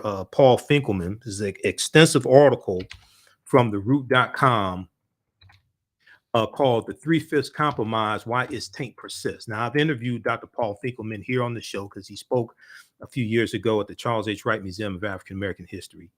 And I actually interviewed him here on the show. We talked about Thomas Jefferson. And then this is one of the questions that I asked him. And now it's also important to keep in mind the 3/5 Compromise of 1787 was corrected by Article 2, by Section 2 of the 14th Amendment of 1868. So that don't even exist. The 3/5 Compromise of 1787, these guys are killing me. 3/5 Compromise of 1787 was corrected by Section 2 of the 14th Amendment of 1868. So that don't mean, but these are things that I break down in my online class, especially from the Civil War to the rights movement and Black Power, 1865 to 1968. Okay, read this article here, 3/5 Clause, Why Its Taint Persists, by Dr. Paul Finkelman, author of about 50 books dealing with history. He's a history professor as well. He goes through and breaks this down. Okay, let's go to this clip here from, this is from Tiffany Cross's show, The Cross Connection. And this is from Saturday, March 19th, dealing with Brittney Griner. Let's go to this clip, Jalen. This is just a call for mercy, a call for justice. Certainly, this must also be said. This can't be about Democrats. This can't be about Republicans. It has to be about bringing Americans home. And that's why it's important the Biden administration and the State Department exhaust every avenue possible to bring Brittney Griner home and all the Americans who are being held in Russia. All right, Americans across the country are rallying for the release of one of the world's best basketball players. That's WNBA star Brittney Griner. She's been in custody in Russia since mid-February on drug charges. Now, a Russian court has extended her detention until May, according to Russian state-run media, and her request to be released into house arrest was denied just this week. In the meantime, activists are pointing out that Griner would never have been in Russia if the WNBA just paid their players fairly. Joining me now to get into all of this is journalist Tamron Sproul. She's the author of the forthcoming book, Court Queens, about the WNBA, and happy to have TJ Quinn. He's an investigative reporter for ESPN. Thank you both for being here. Tamron, I want to start off with you. This petition you started, it has over 65,000 signatures. So what's the reaction when you hear some people suggesting that, you know, the government and those close to Brittney, that they want to keep this case under wraps for the most part? Is this petition helping or hurting? I think the petition absolutely is helping, because it was after the petition was launched that Hillary Clinton retweeted an article that discussed it, and we've seen a little bit of motion because of that. I've spoken to some retired WNBA players, all who have played overseas during their careers, who basically said that the silence is about not wanting to cause harm, and we absolutely respect that, but multiple things can exist. People can express concern and issue calls to our elected officials to prioritize her case to get her home while also not wading into geopolitical matters that most of us are not really qualified to speak on at any depth. So that's why the petition is specifically geared towards pressuring elected officials to get her home rather than wading into other things. TJ, I want to bring you into the conversation because my colleague Andrea Mitchell had a State Department spokesman on, Ned Price, who weighed in on this conflict, and then I want to get your thoughts on the other side. We're deeply concerned about this case, in part because we have not yet been granted consular access. That is to say that embassy officials at our embassy in Moscow have not yet been able to visit Brittney Griner. Russia has an obligation under the Vienna Convention to allow consular access, to allow our officials to see her. We are going to continue to press for that, to continue to see to it that Russia lives up to its international obligations. All the while, we're going to do everything we can to see to it that her rights are respected. So, TJ, there's this Russian-backed prison monitoring group who said they've been in touch with Griner and they've spoken with her with the help of a translator, with the help of her cellmate who speaks Russian and English, who was serving as an interpreter. What do you make of all of this, and what have you uncovered in your reporting? Should we believe that she's okay? And what's the latest that you've uncovered? Well, I believe she's okay simply because that's what I've heard from her representatives who say they're getting that information from her Russian attorneys who get to see her several times a week. I wouldn't put a ton of stock in that report from TASS, Russian state media, reporting a Russian organization that we simply can't account for. People like Brittney Griner, when they're in custody in Russia, are used for propaganda purposes. So they are not happy at all about the lack of access. What to me was interesting about the statement from the State Department is the fact that they made one. I mean, they've been, as Tamron said, very deliberate about trying to keep this below the radar. They feel now the best strategy is just try to keep this as something that is not a political matter. They can try to keep it in the criminal justice system. But the fact that they spoke at all means that it's a signal that they're ready to be a little more vocal, that they may be moving toward a strategy where they do want some full court public press on this. Well, we're doing that just now. And Tamron, to your point that you brought up about why she was even over there in the first place, the WNBA commissioner came out on March 5th, I believe, and talked about, or kind of disputed this belief that she's over there playing and that WNBA players cannot make any money, and that top players can earn somewhere between, I think, $500,000 and $650,000. Just your take on that the commissioner is pushing back against some of this, but the players themselves, they're saying, yes, this is how we make money and this is how we survive. All right, pause it right there. All right, those watching on Facebook and YouTube, keep watching. We're out of time here on 910 AM Superstation WFDF. We'll be back tomorrow. Remember, be sure to register for the online classes I teach on Saturdays and Sundays at our website, AfricanHistoryNetwork.com. And then also you can support us, $ the AHN Show through Cash App, $ the AHN Show through Cash App. Also through PayPal, paypal.me/the AHN Show. Remember, right now it's correct wrong behavior. It's not over till we win. Wakanda forever. And we'll talk to you tomorrow. Peace. All right, stand by. Stand by. Just a second here. Okay, I'm going to finish up that clip. Okay, let me cue that up.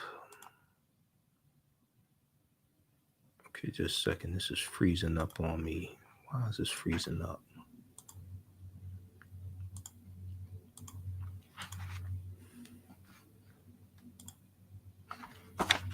Okay, hold on. Stand by. Let me see. Okay,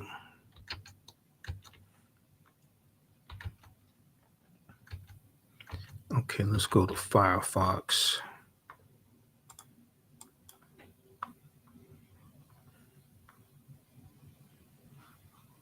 Okay, hold on. Just a second. Let me cue this up. Why is this?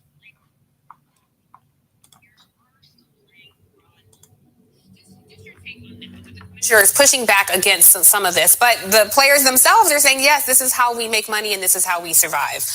Your thoughts there? It's a couple of things. Like, first of all, I do want to give Commissioner Engelberg credit because she, under the 2020 collective bargaining agreement, made just drastic changes that have improved the lives of these players. So that's number one. And some of the things that she's rolled out just have not taken effect yet. So players are getting more and more money each year that the CBA is in effect. They're seeing more of those benefits. But at the same time, they're not there yet. And players are still playing abroad because they want the money. I spoke with Enrique Agumbawale last year, who plays in Russia for a different team. And I asked her, what are the upsides to playing abroad? She said, there is no upside. It's just for the money. In 2019, there was an injury crisis with the WNBA in which a star or starter on every team was out for the season or missed most of the season with injury because they are not resting their bodies. They're playing year-round basketball. And the three former players I spoke with on Thursday all said, we were there because we needed to make a living. We love basketball, of course. The passion is there or they wouldn't be doing it. But the reason for shipping out has been to get exponentially higher wages than they can command here.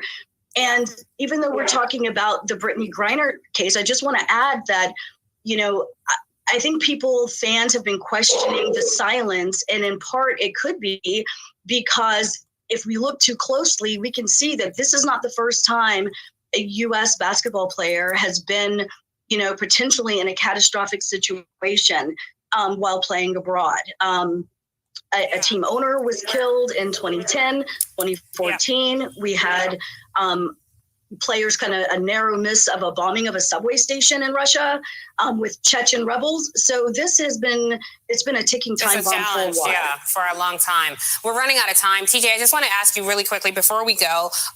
Everything we know about the case itself is coming from Russia. So has it even been confirmed that she was definitely trying to sneak these vape cartridges? Could this have been some sort of ulterior motives here? Have you uncovered anything like that in your reporting? That was to you, TJ. Oh, I'm sorry. It looks like we lost TJ. My producers are happy to hear that since they've been telling me we're out of time. So thank you so much, Tamron Spruill and TJ Quinn. We'll have to pick this conversation up another time. Okay, so that was from Tiffany Cross's show. Great segment there from Tiffany Cross on MSNBC. Hopefully I'll be on our show one day. The name of that segment that's from MSNBC.com. Name of that segment, Russian court extends WNBA star Brittney Griner's arrest to May 19th. Okay, so that's probably the most extensive segment. Now, well, Black News Channel had a longer segment than this one, but this one here probably had more information.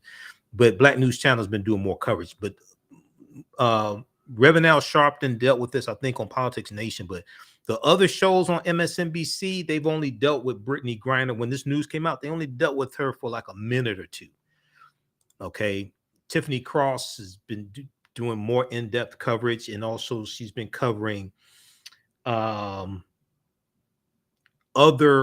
stories, because like on MSNBC, they've been doing like Ukrainian coverage of the Ukraine invasion 24/7.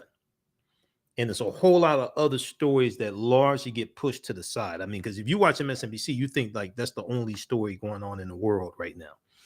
Whereas the Black News Channel, Roland Martin Unfiltered, Tiffany Cross, Joanne Reed to a certain extent, Joy's on during prime time. So she deals with a lot of Ukraine, but she deals also with other issues, especially issues pertaining to African Americans. Vernal Sharpton, they're doing more coverage. And they're calling attention, because Tiffany Cross made the point today and Saturday, and also Vernal Sharpton.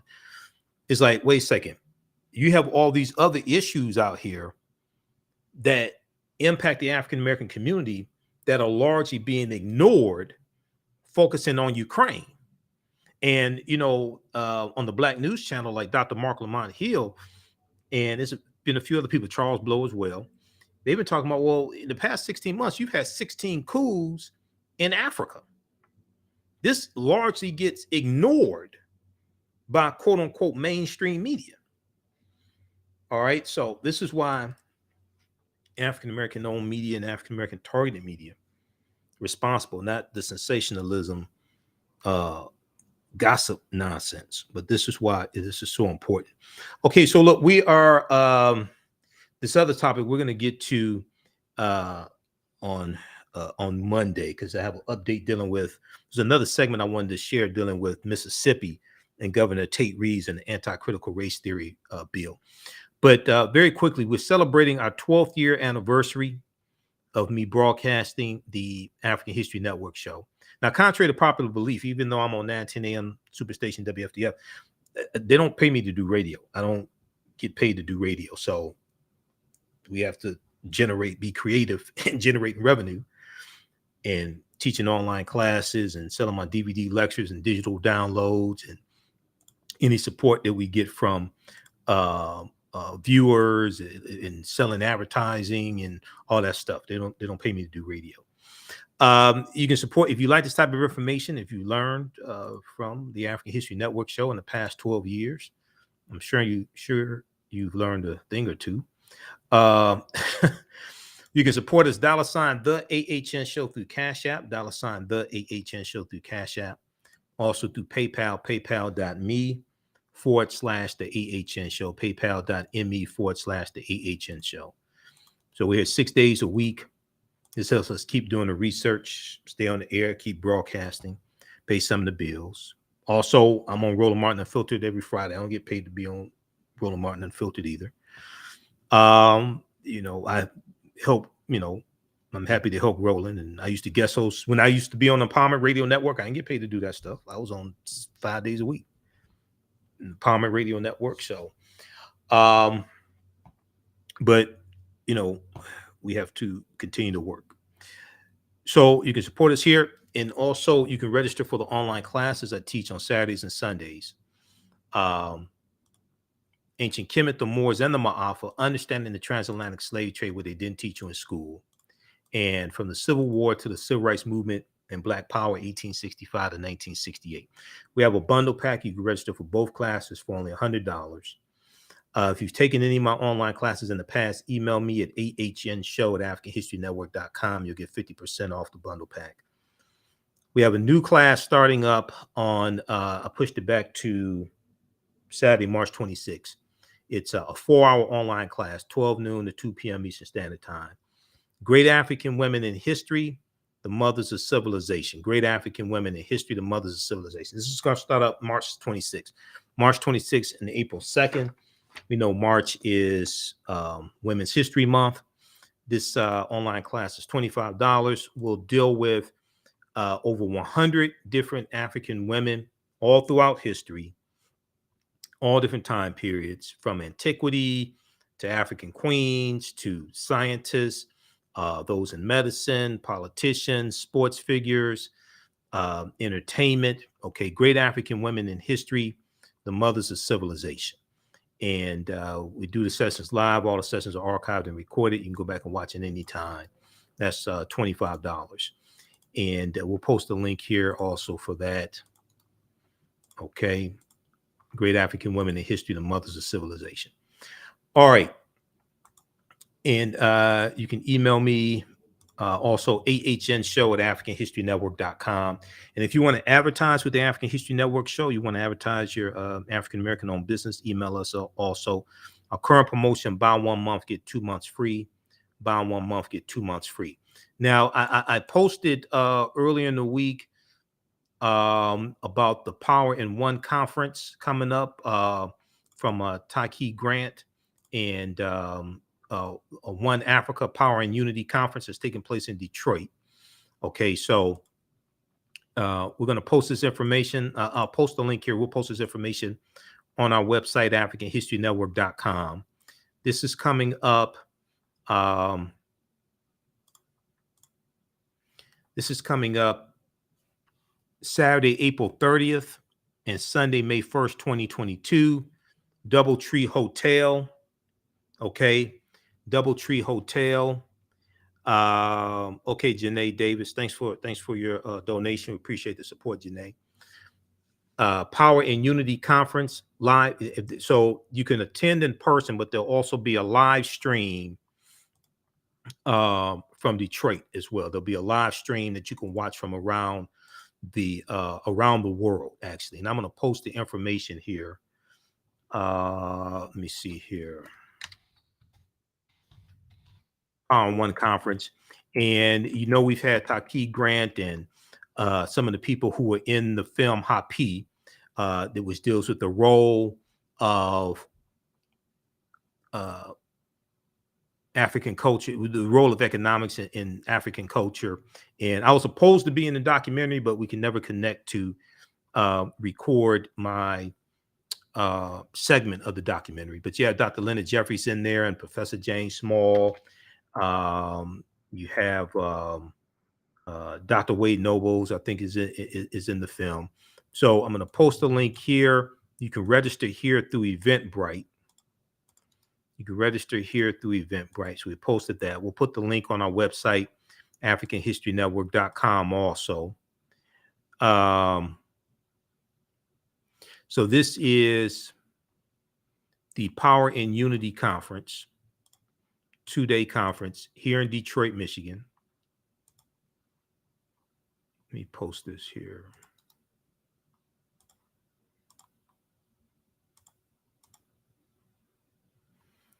Okay, and I just posted the link to Eventbrite. So come join us in Detroit for the One Africa Power and Unity Conference on Saturday, April 30th, 2022, and Sunday, May 1st, 2022. The conference will be live, and let me pull this up here. Dr. Malefikete Asante will be there, also chair of the Afro-American Studies Department or the Africology department there at Temple University. We've had him here on the show. We're going to interview a lot of these people who are going to be at the conference. I'll be there as well. Don't know if I'll be doing a presentation. I have a vendor booth there. I know that. Okay, let me see.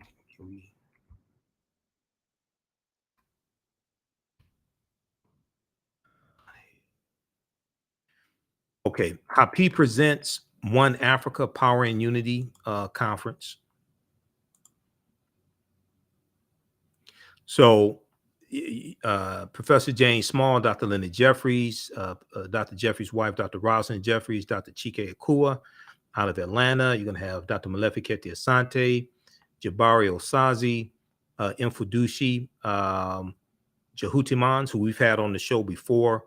We've had Chike Akua on the show before. Also, Dr. Mawulana Karenga as well. So you have an all-star cast. We posted the link here to purchase tickets. One Africa Power and Unity Conference in Detroit, Michigan. Come join us live. The One Africa Power and Unity 2-day conference, April 30th, May 1st. Locations at the Doubletree Suites by Hilton Hotel, downtown Detroit, Fort Shelby, 525 West Lafayette Boulevard, Detroit, Michigan. Happy, in association with Arquette Tours, is hosting the inaugural One Africa Power and Unity 2-day conference in Detroit. You will hear enlightening lectures from renowned scholars such as Dr. Mawulana Karenga, Professor James Small, Dr. Jeffries, Dr. Leonard Jeffries, Dr. Rosalind Jeffries, Dr. Malefikete Asante, Mfudushi Jehutimans, Dr. Susan Tata, Asar Imhotep, Dr. Theophil Obinga, Dr. Chike Akua, Jabari Osazi, Bayina Bello, and more. The One Africa conference theme illustrates that all African cultures and peoples are linked together either through ethnicity, language, arts, or culture. Either through ethnicity, language, arts, or culture. Presenters will unpack the historical connectivity and confluence of African people moved throughout the world. So we're talking about Pan-Africanism. The conference will also feature the essence of one Africa and how it relates to the power in unity, which is at the core of our principles in the Hapi movement. Now, you know, we hosted the Hapi tour ran in 2021, and it started here in Detroit. So I was the host of it here in Detroit. And we had Dr. Leonard Jeffries here in Detroit at the Charles H. Wright Museum of African American History. And we did a screening of the documentary Hapi. And we had a panel discussion also. Okay, so I moderated the panel discussion. The conference will also feature the essence of one Africa and how it relates to the power and unity, which is at the core of our principles in the Hapi movement. The very symbol of Hapi itself speaks to the power of unity. Conference attendees will experience stimulating and interactive lectures for multiple lessons of study. The conference will take place on Saturday, April 30th, 9 a.m. to 6 p.m., Sunday, May 1st, 12 noon to 4 p.m. If you are coming to the event in Detroit, your ticket includes admission for both days and the official One Africa Power in Unity commemorative book. If you are live streaming the event, you will be sent the link 2 days before the event and the morning of the event. Please make sure you check your spam folders before panicking. Please make sure you check your spam folders before you contact them and say, hey, I didn't get the link. Check your spam folders. You can reach out to them at info@hapifilm@gmail.com with any questions, okay? And they have vendors set up also, $35 ticket. The ticket includes a $35 table setup fee, 6-foot tables and internet access, vendors only. Okay. So contact them about being a vendor. But we posted our link here. We have a special link so you can register for this conference. And I'll see you there here in Detroit. I don't have far to go because I live right near the hotel. We'll see you there. You'll hear a lot more about this as well. We'll put this on our website also, AfricanHistoryNetwork.com. And I posted about this on our fan page, The African History Network, The African History Network. Okay. So be sure to follow us here on Facebook. Turn on live notifications so you know when we go live. Our Facebook fan page, The African History Network, The African History Network, and our YouTube channel, Michael Imhotep, Imhotep. Turn on live notifications both places so you know when we go live. Give us a thumbs up here on this broadcast or a heart if you like it on Facebook and YouTube and on Twitter. Text the word Kemet, Kemet, to 22828 to sign up for our email newsletter. Text the word Kemet, Kemet, to 22828 to sign up for our email newsletter. We have to get out of here. Remember, right now it's correct wrong behavior. It's not over till we win. Wakanda forever. And we'll talk to you tomorrow. Peace.